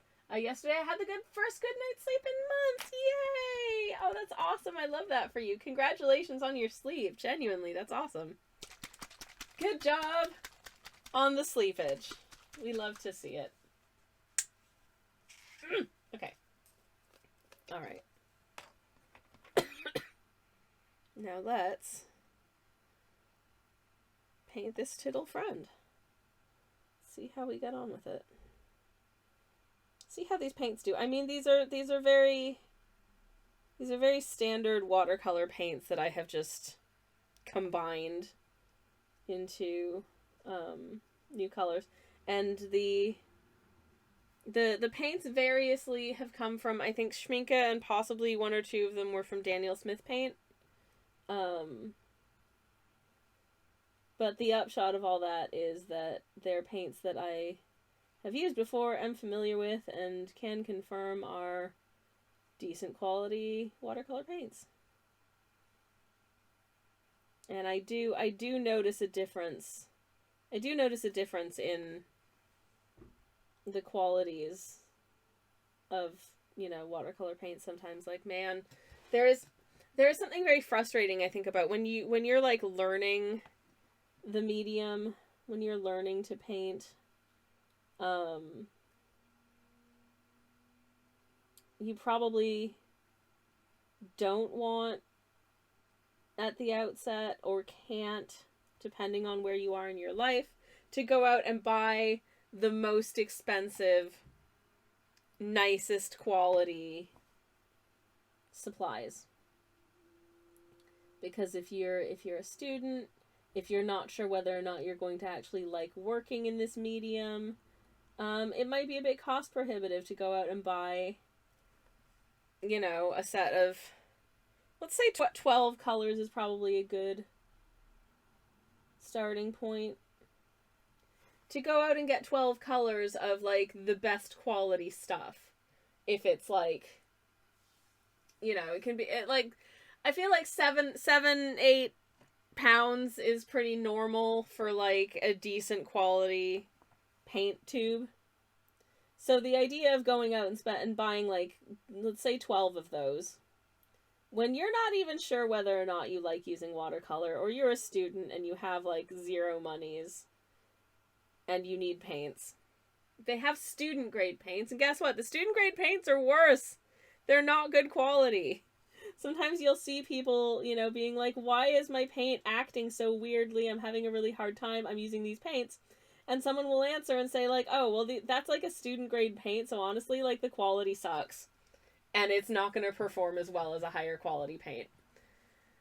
And I just think, it's frustrating because, like, yeah, you don't want to spend that much money if you're just starting out, yada, yada, yada, but also you are going to have a worse time if you're using a lower quality,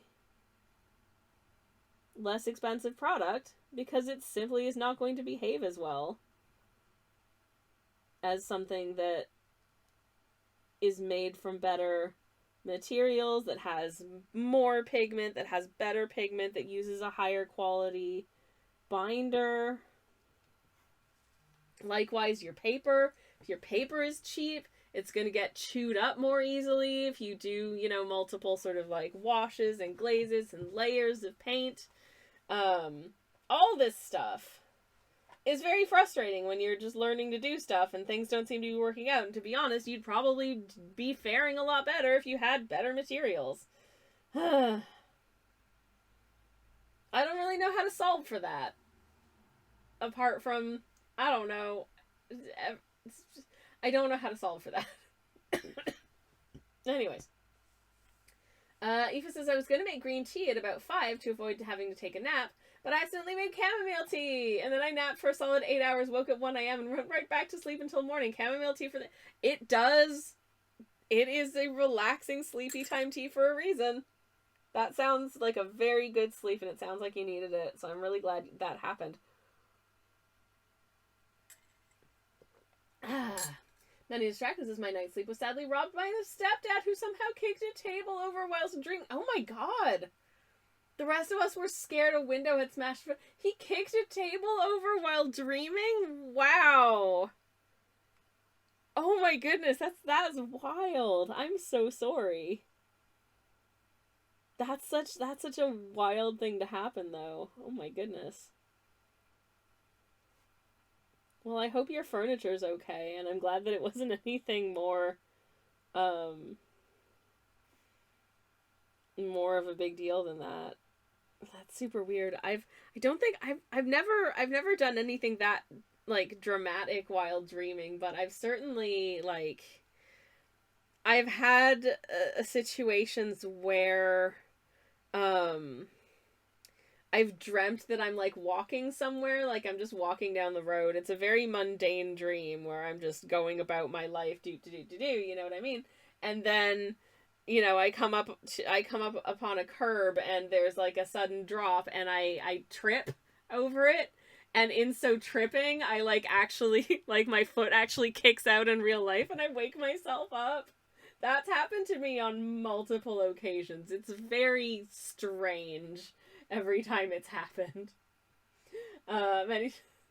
I read that one. Aoife says, a friend of mine, when we were teens, fell out of bed and kind of had her arm stuck in the bedside table and broke her arm. Oh my god. Oh my goodness, that's so scary. Well, I'm scared to go to sleep tonight. Yay! Oh my goodness gracious. Oh, your poor friend. I hope that they recovered okay. That sounds really scary. Oh my goodness.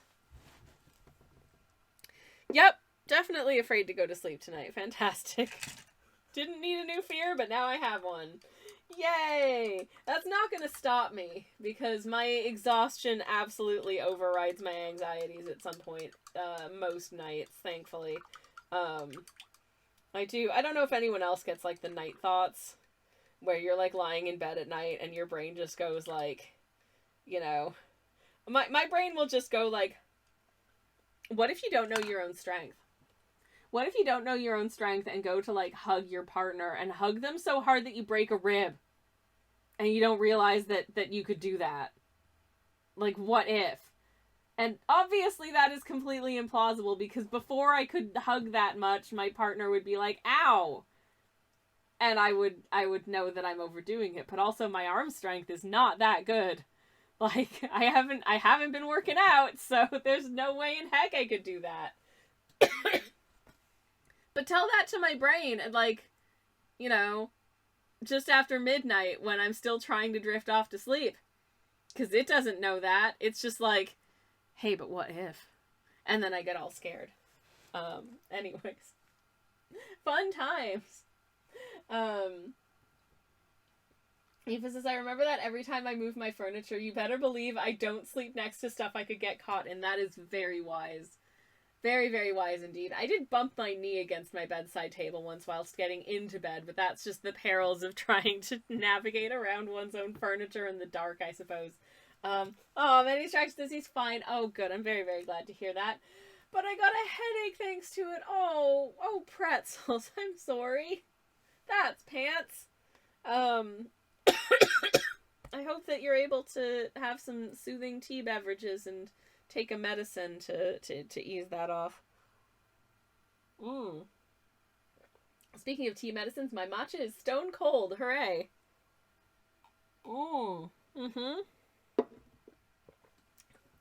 Still delicious, but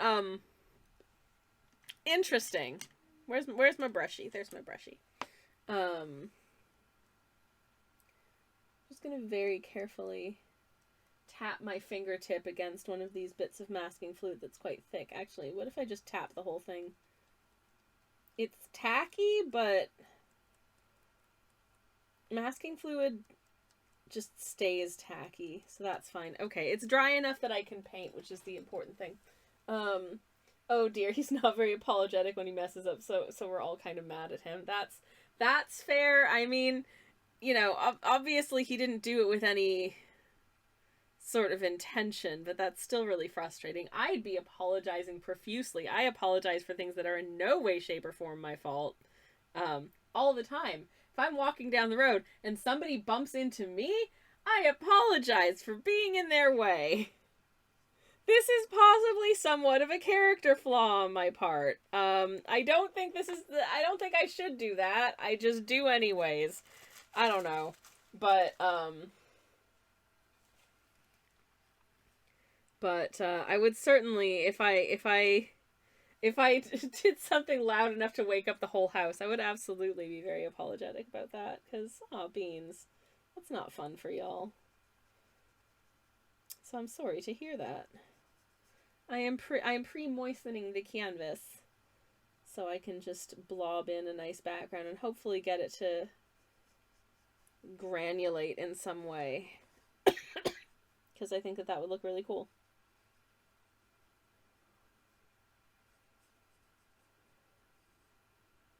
I hope that this little... I wanted to create some sort of wintry spirit, creature, person thing with this.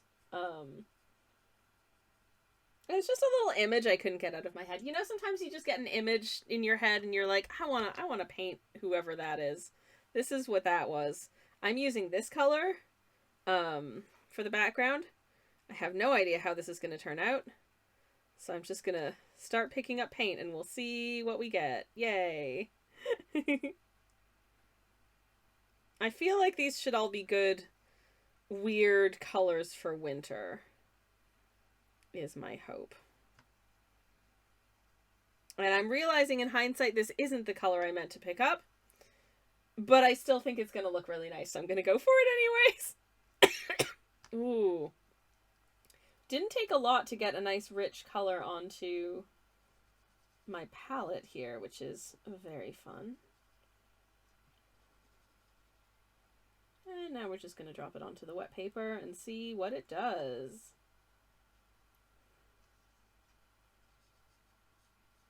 Hopefully something good. Hopefully something good. Okay. It's a very sort of like muted dark violet-y color, this one. Which, I really like it. Yay.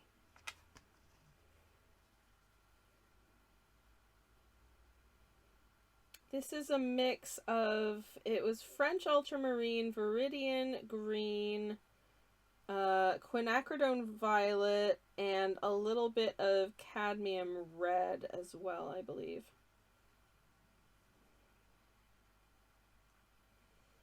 So just a load of interesting colors to make this, basically. But it's turned out into a really cool color, so yay.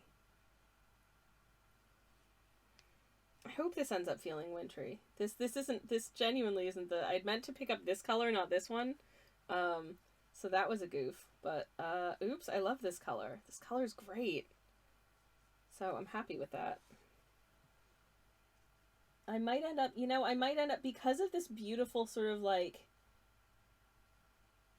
dark violet vibe that this color has, I might actually end up,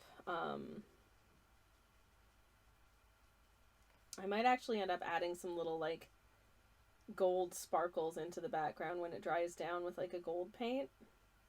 Because I think that would pair really well with this like the color situation happening here. I think it could look really, really cool.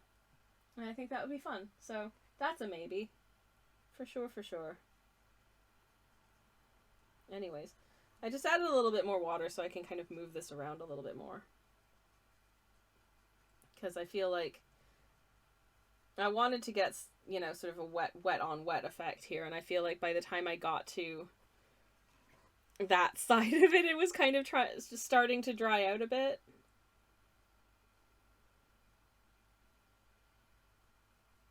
But I do like, especially with these sort of blends and mixtures of paints. I like to start with a base of like a wet paper.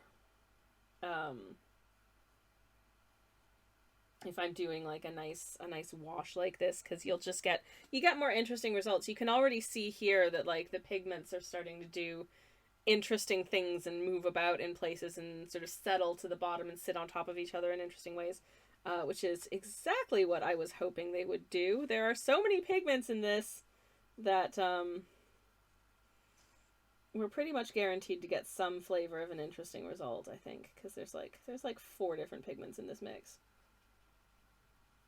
This bit could be darker, so I'm going to add a little bit more to it.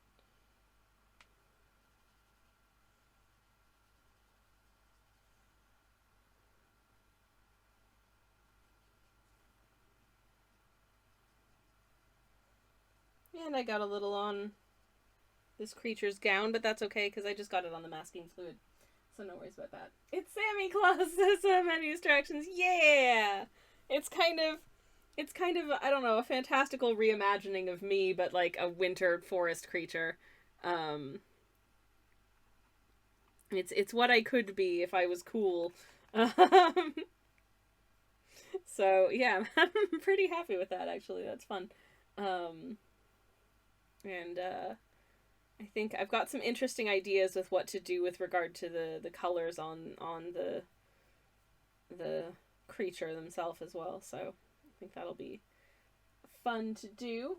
I'll grab a quick BRB, which hopefully will give us some time to let this dry. I have erred slightly in doing this because obviously the background needs to be pretty dry before I can take up the masking fluid. So we might need to work on something else while we wait for the background to be dry.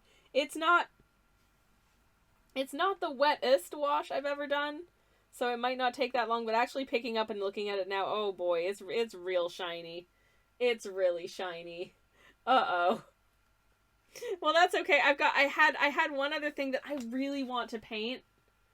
We might only get around to sketching it today, but I really want to paint this. And I'm going to do it on another one of these little A7 sheets. But we'll do that one when I come back from BRB. Yeah, anyways. Feeling pretty productive this stream, actually. I've been wanting to paint this. I've had this sketch hanging around for like 2 weeks waiting for it to be painted, and we finally got a color, which is very exciting. And I'm finally getting to try out all of these weird moon glows that I've made. Which I absolutely adore. I think they're going to be very fun. Okay, I've broken a paper away from the block. Hooray! And, I'm going to, whilst we're on BRB, I'm going to quickly look up a video just to remind myself of how to pronounce the name of this thing, because I think I know how to do it, but I need a refresher, otherwise I'm going to F it up. And I do not wish to F it up, because I like being able to pronounce things the way they're meant to be pronounced, you know? Unless I'm having fun with the English language, pronouncing things incorrectly, I like to pronounce things correctly if I can. You know, out of respect. And also out of people being able to understand what I'm trying to say. So. Anyways, yeah, gonna super quickly BRB. The music will work this time, hopefully, because hopefully I've fixed it. And then we'll come back, and maybe this will be dry. It looks like it is drying. Oh, Biddle Boy. Hopefully, can you see what's happening with these pigments? I love, granulation is so stinking cool. You can see the way that certain pigments like sit on top of other pigments. They have different densities, different sizes of pigments. So when they interact with each other in quite a wet wash, they kind of separate out a bit, which I just think looks really fun. Anyways, okay, it's BRB time, so please enjoy the break. A BRB. Oh, please tell me the music's been playing this whole time. Oh, thank God the music's been playing this whole time. Hooray! Oh my goodness. Sorry, I popped away from the screen to check in on my partner and see what they were up to. They're playing The Sims right now. And they are picking outfits for a Sim whose name is... I didn't know what their name was, so initially I was like, they look like their name is Dibble. And now I'm like, I'm attached to their name being Dibble, but apparently it's Alejandro. But they look like Dibble to me, so they'll always be Dibble in my heart. Maybe their middle name is Dibble. I don't know. Anyways. But the Sim was trying on outfits, looking in the mirror, putting different outfits on, changing into repeatedly just a towel. Like, this person just really wants to wear a towel, but then, you know, sort of changing into, like, oh, some, like, surf shorts or a nice suit. And their mood changed to flirty, so I don't know if they just are really into themselves. I'm not here to unpack that. But, well, my partner seems to be having a fun time with it, so. This paper is decidedly damp, so I don't think I can peel the masking fluid yet. And I also, in doing all of that, forgot to look up the name of the thing I wanted to draw. So, let me just do that real quick right now before my phone's battery runs out. Because I'm pretty sure I know how to pronounce it, but I just want to make sure, because it's in Swedish, and I don't speak Swedish. I know a couple of words for food. But not very well. Where's Swedish? Svensk.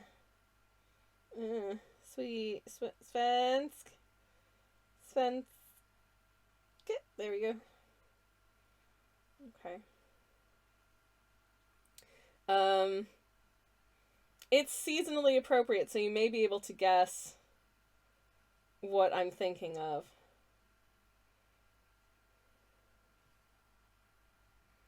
Oh, I have to put my volume up. Okay. Can you hear? Gävlebocken. Okay, yeah, Gävlebocken. That's what I want to draw.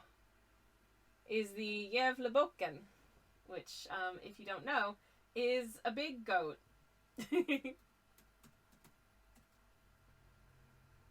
Let's go have a look at a picture of the goat. If you don't know, this is a big goat statue that is put up in this one city every year at the holidays. It's real cute and fun, and it is regularly set on fire. It's not meant to be set on fire. People just rock up and set it on fire, which is a little bit mean, but also it's kind of become an internet meme where we just sort of watch and see. You know, people place bets on whether or not it will survive as far as Christmas without being set on fire. For funsies. So, first of all, this is my Instagram page. I did the art versus artist thing the other day. Attempting to summarize the year in art in 8 paintings or less. It's really hard because, wow, I do not create a coherent square of artworks the way that some artists do because I just cannot commit to a single color palette or like a single style. Like I think I do have a style, but depending on the variations of that style that I decide to do, it does kind of vary. So, they don't all look the same, I think, which makes for a slightly less aesthetically coherent square. But never mind. This is the Gävlebocken. And I love them. And I decided that I want to draw them because I thought it would be fun. So literally just earlier today I was like, what if I drew the goat that gets set on fire? Exactly, Tells. This is the goat that gets set on fire. So I wanted to draw the goat that gets set on fire, because why not? It sounded like a fun time. Am I going to draw it in flames? We'll soon find out. The answer is probably because I think that would be super metal and fun and very on brand for my, like, super metal artwork. Or maybe I'll just draw the goat having a nice time. I don't know. But I wanted to draw I wanted to draw the Jævlebokken, so that is what I am going to do. I hope that that's okay with y'all. I do also, the other thing that I wanted to do was do like a proper Yule lads artwork, which are like the 13 Yule lads who are all sort of trickstery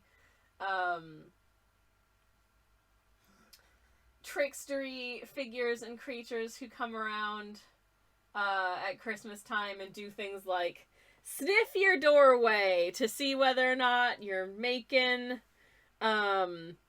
porridge, or hide in a gully near your farm and then steal milk from your cows when no one else is in the cow shed, or just straight up eat your yogurt. They're weird little guys, and I love weird little guys, so I wanted to paint the weird little guys, but I haven't had a chance to do some proper sketches of the weird little guys. So was hoping to maybe do that in the next few days, so I can do that on Monday for a fun Monday stream. So yes, I'm running out of streams this year to do stuff.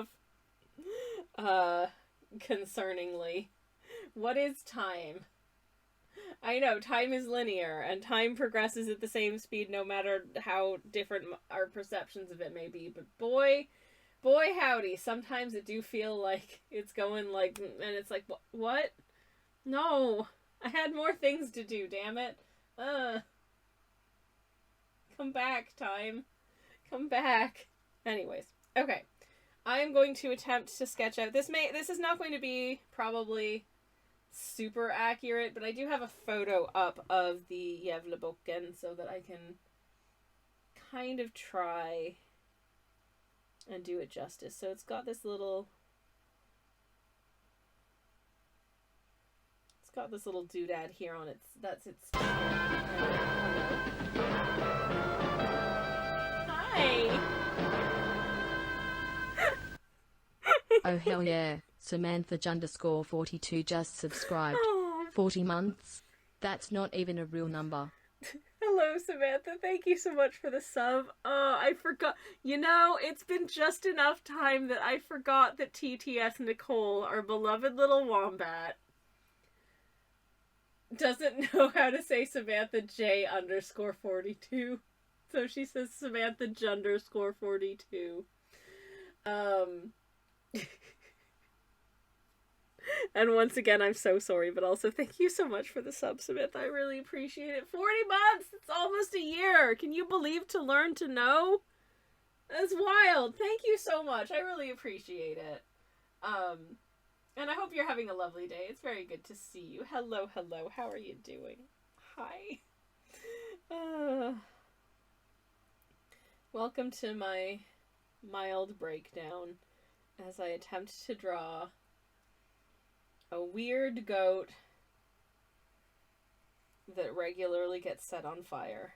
These big old horns. I don't think that's quite the right shape for the horns, but I'm gonna be honest, it's not actually that far off, I don't think.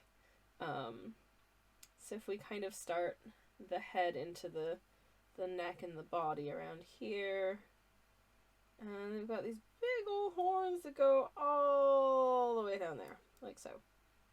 And then a big long old horn just behind that one. Like so. Fantastic. Delightful. Super weird looking. This is a weird looking creature, in fairness. But you know what? We love and support weird looking creatures on this stream because I too am a weird creature, okay? Can't help it.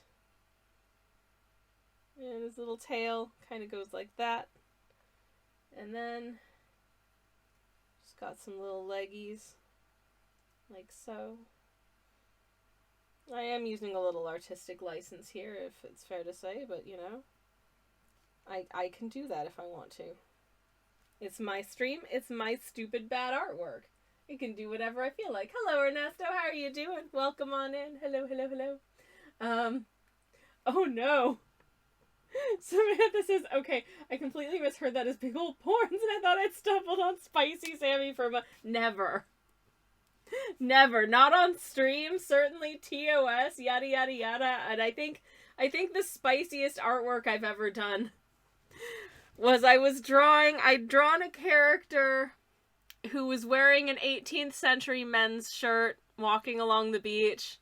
And my husband looked at my sketch and said, I don't think that the like bottom hem of the shirt is long enough that you wouldn't be able to see a bit of his aubergine. So I had to draw in a little under the hem of the shirt. And I felt very shy about it. And that's it. That's it. Anyways. I'm doing good, says Ernesto. Yay! Very glad to hear it. Very glad to hear it. And lovely to see you, of course. Samantha says, I mean, if you hadn't started a Smutreon, are you even an artist on the internet in this day of age? Listen.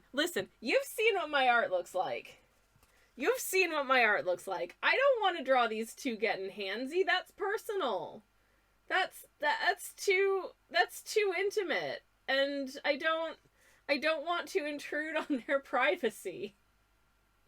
Like, do I think that sometimes in the nighttime they get a little bit extra snuggly? Yes, I do. They're husbands, so there's a very good chance that they are attracted to each other in spicy ways as well. But we don't need to be privy to that because there are certain parts of their life that are none of our beeswax.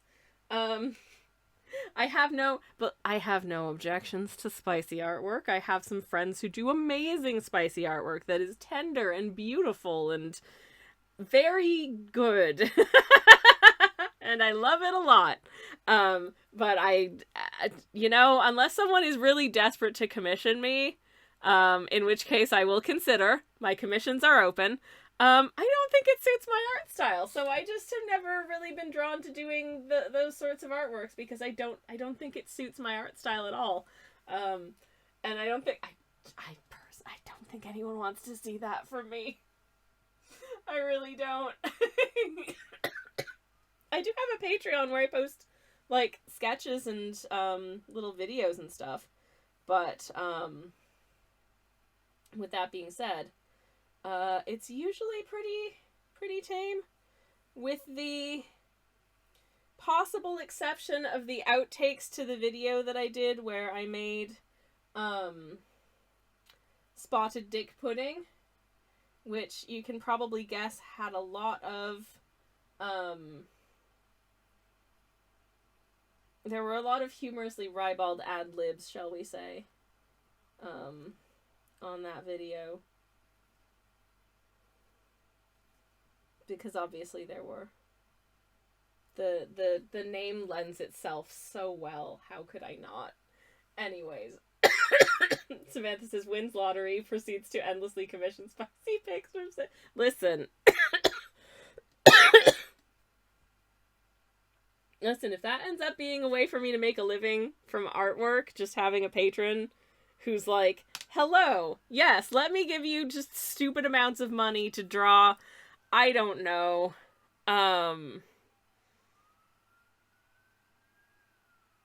this anime character's butt. I mean, who am I to dictate what other people think is good art from me? Anyways, I'm gonna take a sip of my tea, because I'm feeling flustered now.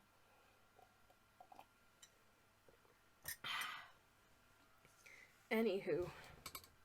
Right. This is the Yevlevoken. Aren't they wonderful? Debating how best to to paint them in. I guess the question that I'm asking is, am I going to be painting them on fire or not? And I don't know. I do think we can probably pop back to this one now anyways. So that's my little terrible sketch of the Yevlevoken, which I don't think is very good, but it might just look bad because it's just pencil sketch now. Anyways.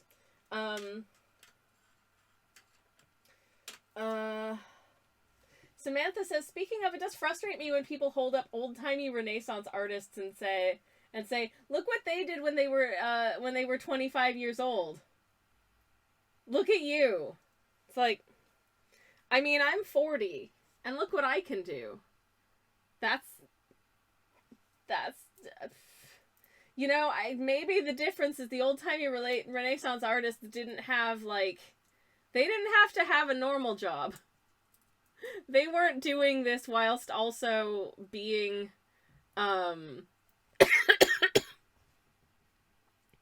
whilst also being a, I don't know, like working in a supermarket, or being a barista, or being an office administrator.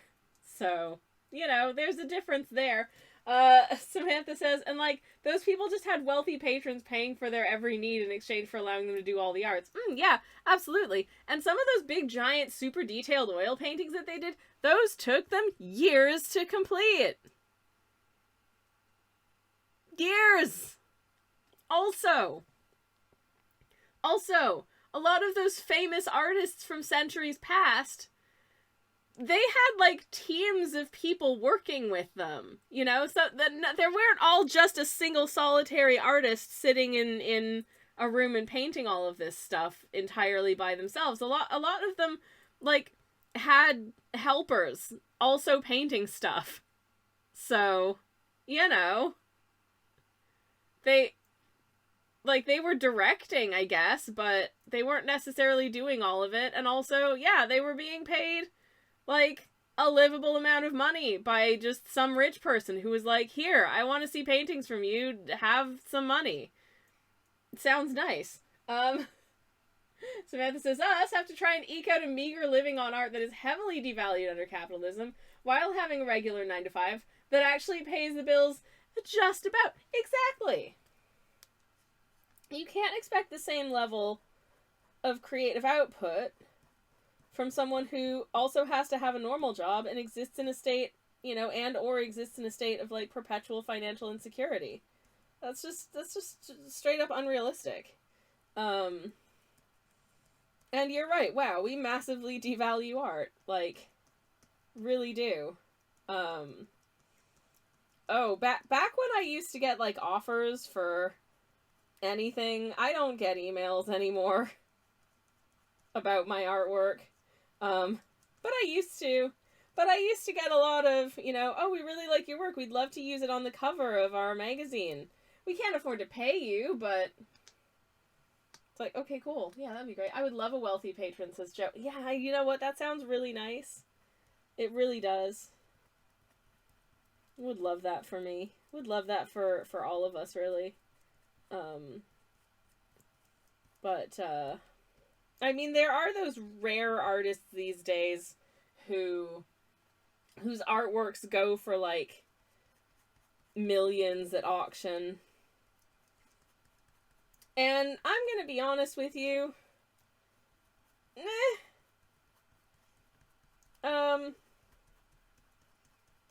I feel like a lot of the art going for millions at auction these days is, you know, it's like, it's money laundering. It's rich people trading things around for large portions of money for, like, tax purposes more than anything.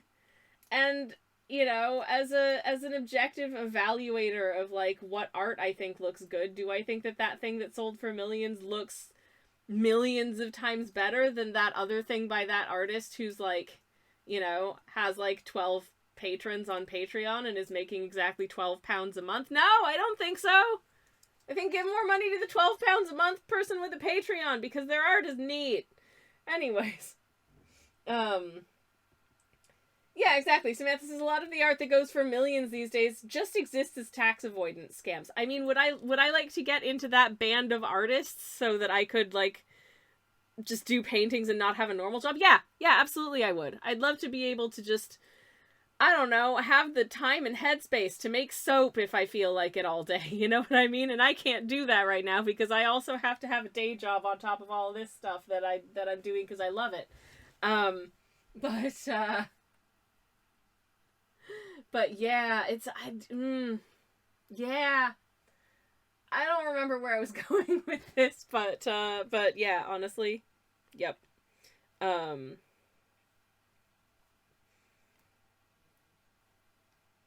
There is the reasons that we assign commercial / monetary value to artworks is messy, I think. But yeah, another Renaissance related facts go on. Michelangelo did not want to paint the Sistine Chapel, says Samantha, but was given no choice, so he just decided, okay, I'm just gonna paint a whole bunch of dogs then. And you know what? Good for him. It's like the time that I was in a musical and I was unhappy with the way that the production was going. I felt like it was being done very unprofessionally. So, like, they'd have us come in for rehearsals and have us sit there for hours when they knew that they weren't going to be doing any of the scenes that we were in, but they still made us go to these rehearsals where we weren't doing any of the scenes that we were in. And I'm like, what was the point of my being here if I'm not in any of these scenes? Just have the relevant people come to the rehearsals, that the people that are actually in it. It was so inefficient. Anyways, so I was very upset with the production, from that standpoint, and so I decided to go ahead and sneak a rude word into my one bit of like dialogue that I sang. It was very funny. Totally worth it. Anyways, but yeah, Samantha says it's also why a lot of it is the sort of modern art that is very conceptual because it allows the already nebulous value of art to be even more nebulous to facilitate the tax tricks they perform. Yeah. That's not to say that I don't appreciate a bit of, like, conceptual modern art. I very much do, but I also think a lot of it is, I don't know. It feels like... I'm not sure what I'm trying to say. I'm not sure what I'm trying to say about it, but it kind of feels like it's, like, okay, it's visually neat that you came up with those shapes, but, like, what is it about?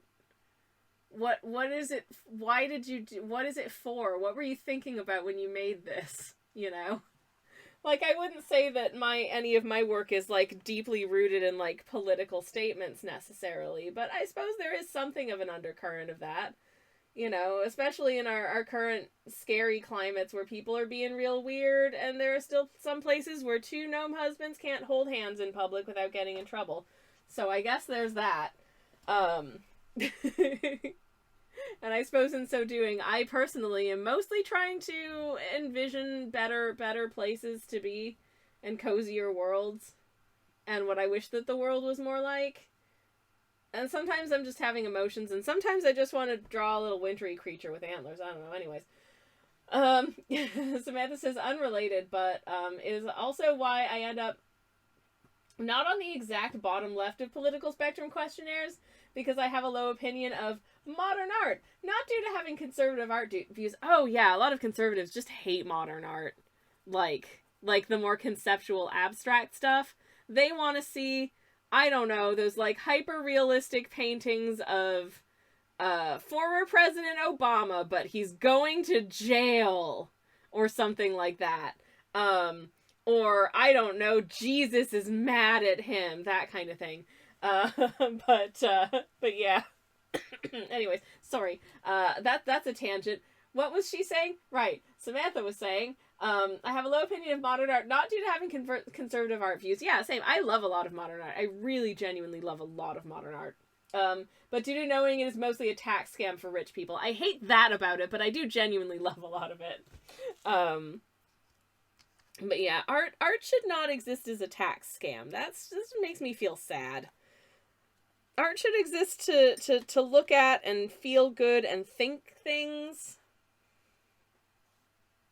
It should embolden you to have thoughts, certainly. Okay, I want to use this paint for their little face and hands. So I'm once again going to pre-moisten the paper, but I'm going to use a lot less paint this time because I think I want them to have a fairly sort of washed out wintry skin tone. And you'll see what I mean, hopefully, in just a second when I paint that in. I also do enjoy that the paint water, having small amounts of all of the combined paints that I've used so far, has already makes them look a little bit gray, and I haven't even added any. Hot take, tax scams should not exist, art-related or otherwise. Also, 100% agree, my friend, they really shouldn't. They really should not, especially ones that, you know, if anything that enables and emboldens people who already have way too much money to avoid having to pay taxes on the way too much money they have, maketh me sad. 'Cause not only do they too much money have, but they're also not paying taxes on it, and they should be.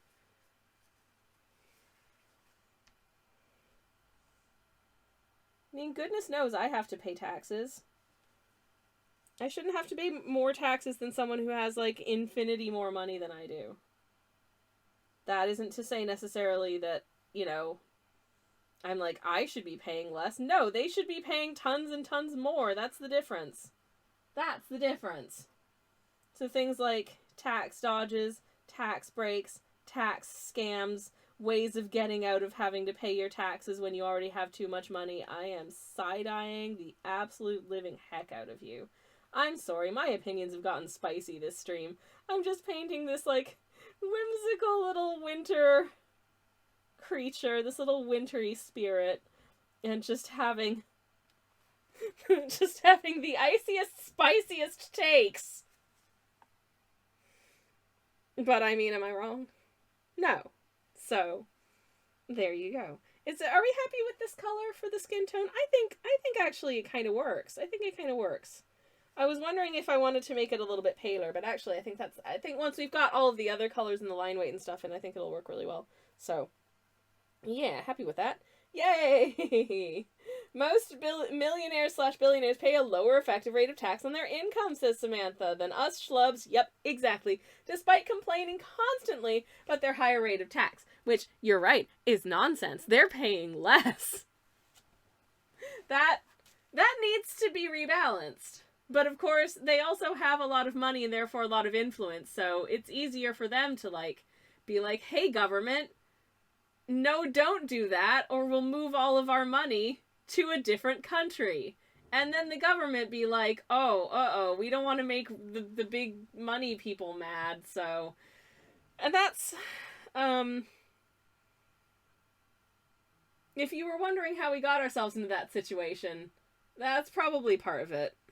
Anyways. So, this little creature... I don't know what the backstory on this little creature is, but they live in the woods, probably. They live where it's cold. They like to be cold.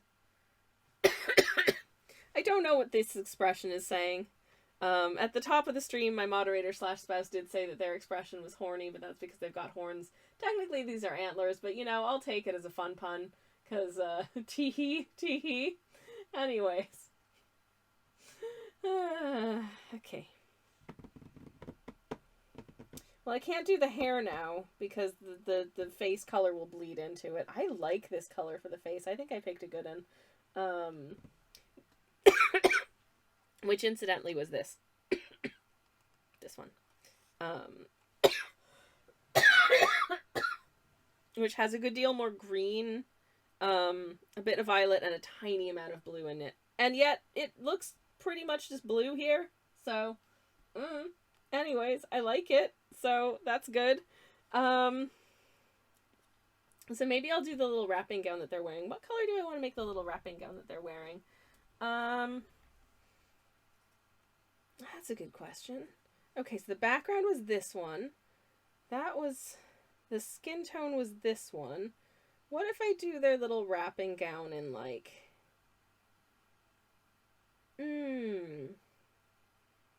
This color, maybe? Maybe this color? Yeah, that could be cute. Okay, I'm gonna do that color for the wrapping gown. That's this one. And we'll do their little wrapper next. And I might call it a stream there. because I need to cook soup for my dindins. Actually, I'm gonna decant some of this paint out onto my palette first. Then I'm going to wet down my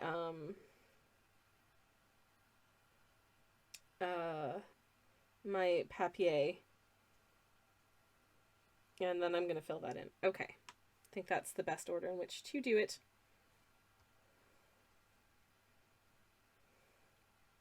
So this is going to be slightly colored in, but mostly I'm just getting the paper wet in order to actually paint it in. Because I want to do a nice, interesting wash on this little wrapping gown.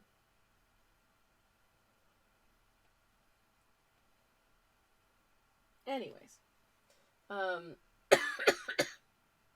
excuse me. In case you missed it, my dinner today is soup, and it is cauliflower and kale. Exciting times. I'm so boring. Billionaires just siphon wealth and resources out of the economy. They are a biggest drain on the economy. One billionaire is worse than every single recipient of benefits, says Samantha. That is an opinion that I simply cannot disagree with.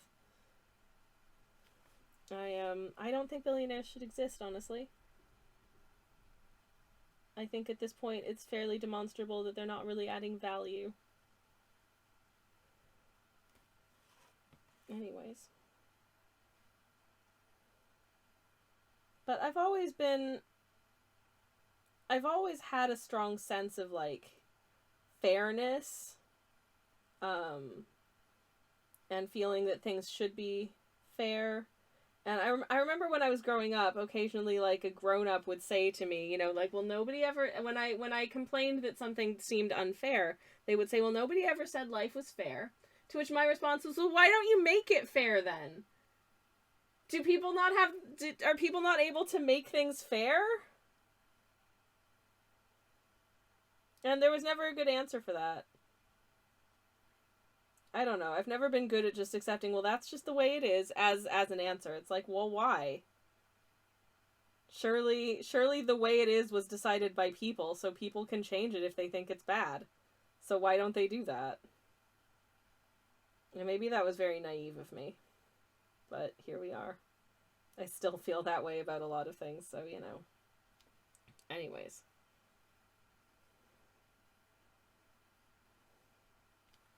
This little wintry spirit in their little cozy little wrapping gown are just,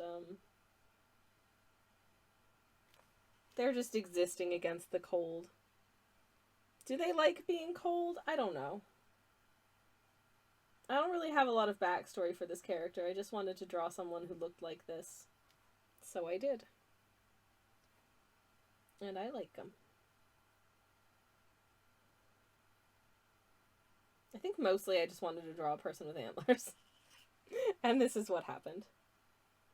So here we are.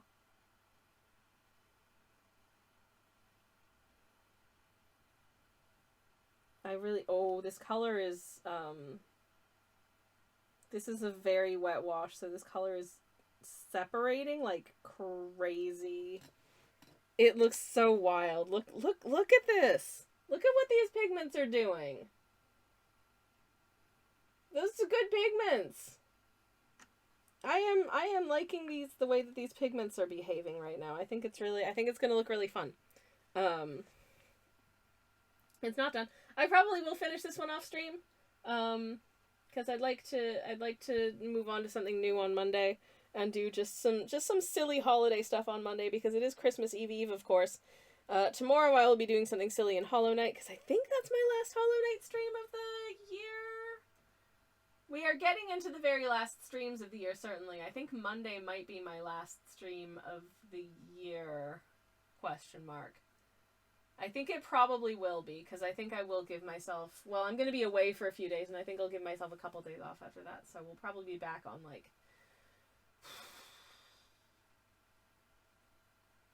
Depends on what, I don't know what my plans are the week of New Year's, so it depends on what my plans are the week of New Year's, because we are planning to take some time out to kind of just go out of town and have a little bit of a relaxy time, my partner and I, and do something, because we haven't had a chance to do anything in a while because there are no holidays that we can have between August and Christmas, and we're gosh dang tired, so I think that's what we're going to do. Anyways, in the meantime, thank you so much for hanging out with me today. It's been very fun. I am doing that thing where there's so much water on the canvas that I can just kind of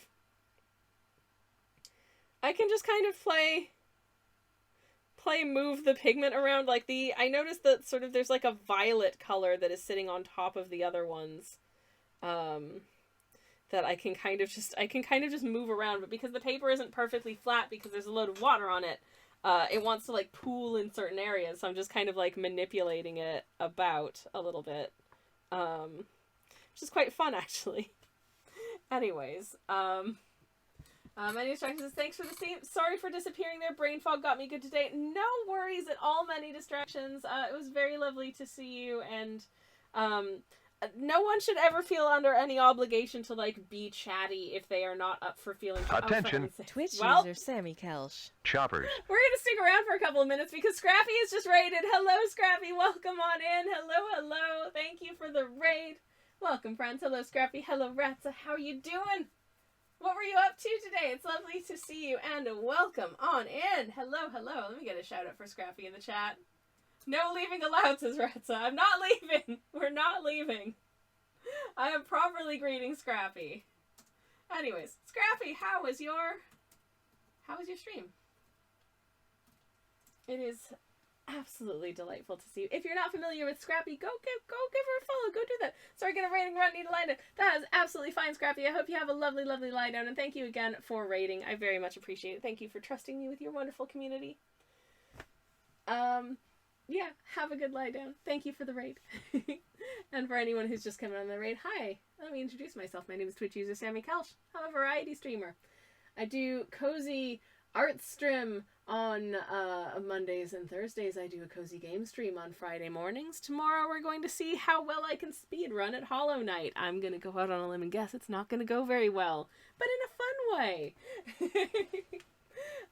Today we finished one painting, which was these little guys, these little gnome husbands out on a walk in the woods.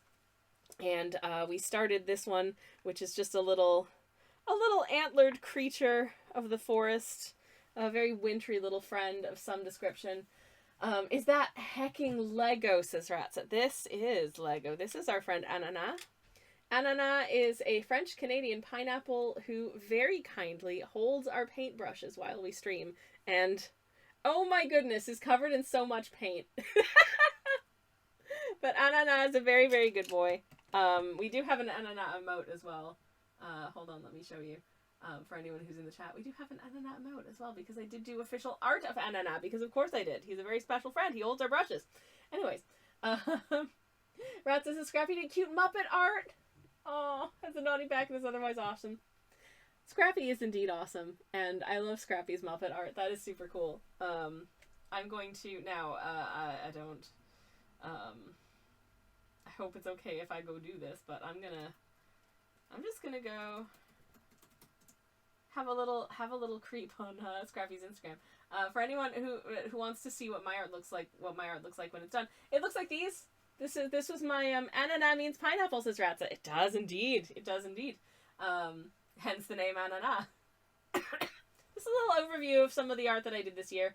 Lots of cryptids, an entire month of Hollow Knight fan art, birds, creatures, whimsy, little guys, you know, the usual.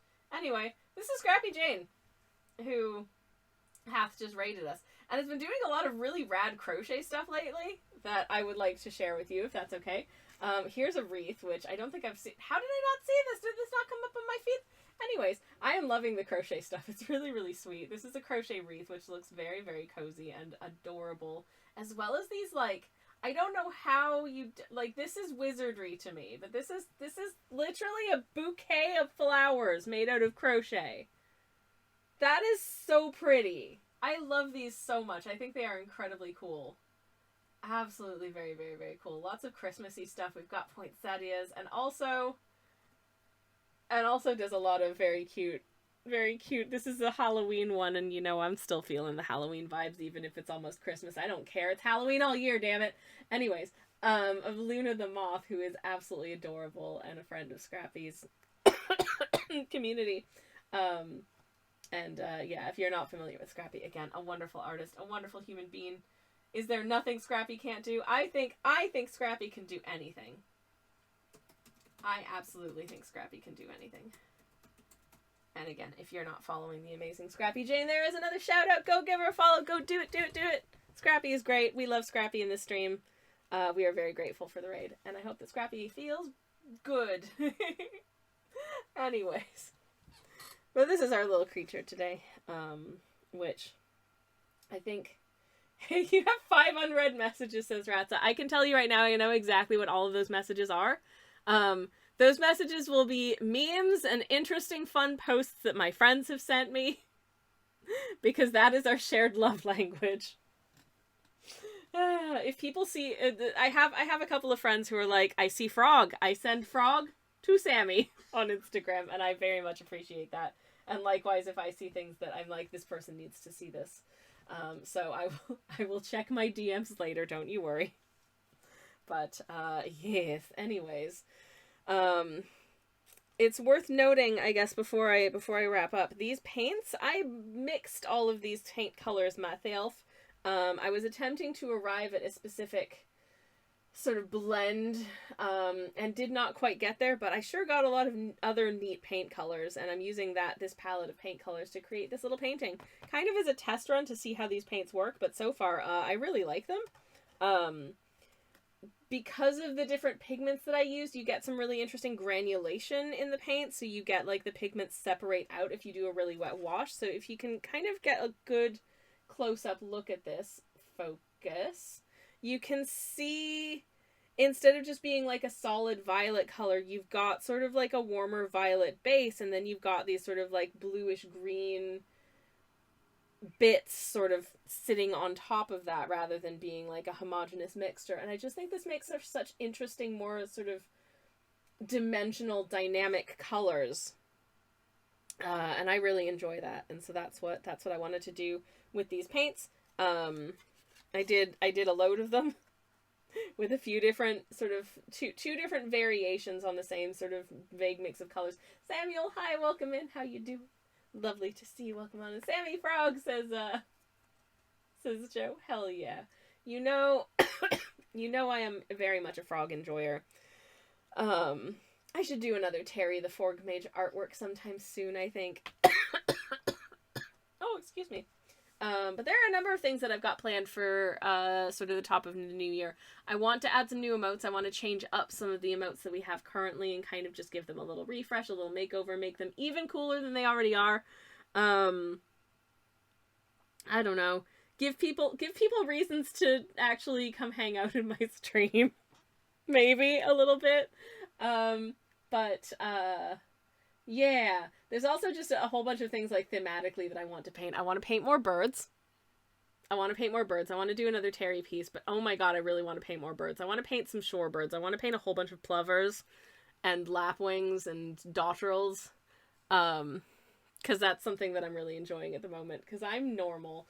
But I'm also, I'm over 40, and at some point in your 30s, I think a lot of people develop just an appreciation for birds for some reason, and I've developed an appreciation for birds. So yeah, good stuff. Leggy burbs, says Tels. Hell yeah. Oh my goodness, I love that. If you've never seen a crab plover, it is a fun looking bird. Hold up. Okay, before we call it, let me... I just want you to look at look at the absolute strut on this creature. It's so fun. Why is this picture so small? It's such a good picture. Hold on, can I make it bigger? That's not that much bigger, but I still want you to just look at the absolute strut on that bird. That is an amazing bird. Oh my goodness. Ratza says, I knew a girl who had a massive phobia of birds, couldn't walk past doves in the city. Oh, that's so sad. That's so sad. I mean, I will say, as someone who lives basically in the forest, I struggle with spiders. Because I'm terrified of spiders. And we get so many spiders in our house because I live in a very, like, woodsy, tree-ish area. They strut, says Ratza. Hell yeah. They be steppin', says Tals. Hell yeah. Oh, bless. Ratza, speaking of strut, the Swedish word for ostrich is struts. I love that. That's amazing. Samuel says, I love birds that run around. Oh my goodness, me too. Me too. Speaking of birds that run around, this bird runs partially because it does not fly.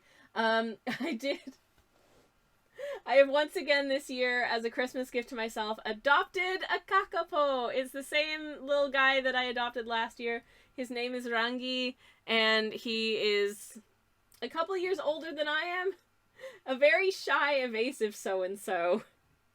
But very sweet. And he's a parent. Congratulations to him. And a very special guy. And I picked him initially because the name already is special to me, because of reasons, and now I'm just attached to this bird that I will never meet in real life. So every year I donate to Kakapo Recovery because they have a very small population, and so they, want to support the population and make sure that it doesn't decline any further, and hopefully rebuild it to larger numbers. In the 20th century, they dwindled into the double digits, and there's now something like 250 of them, which is a lot better. But it is slow going. Their breeding patterns are very infrequent, shall we say. So encouraging them to lay eggs and make babies is hard work.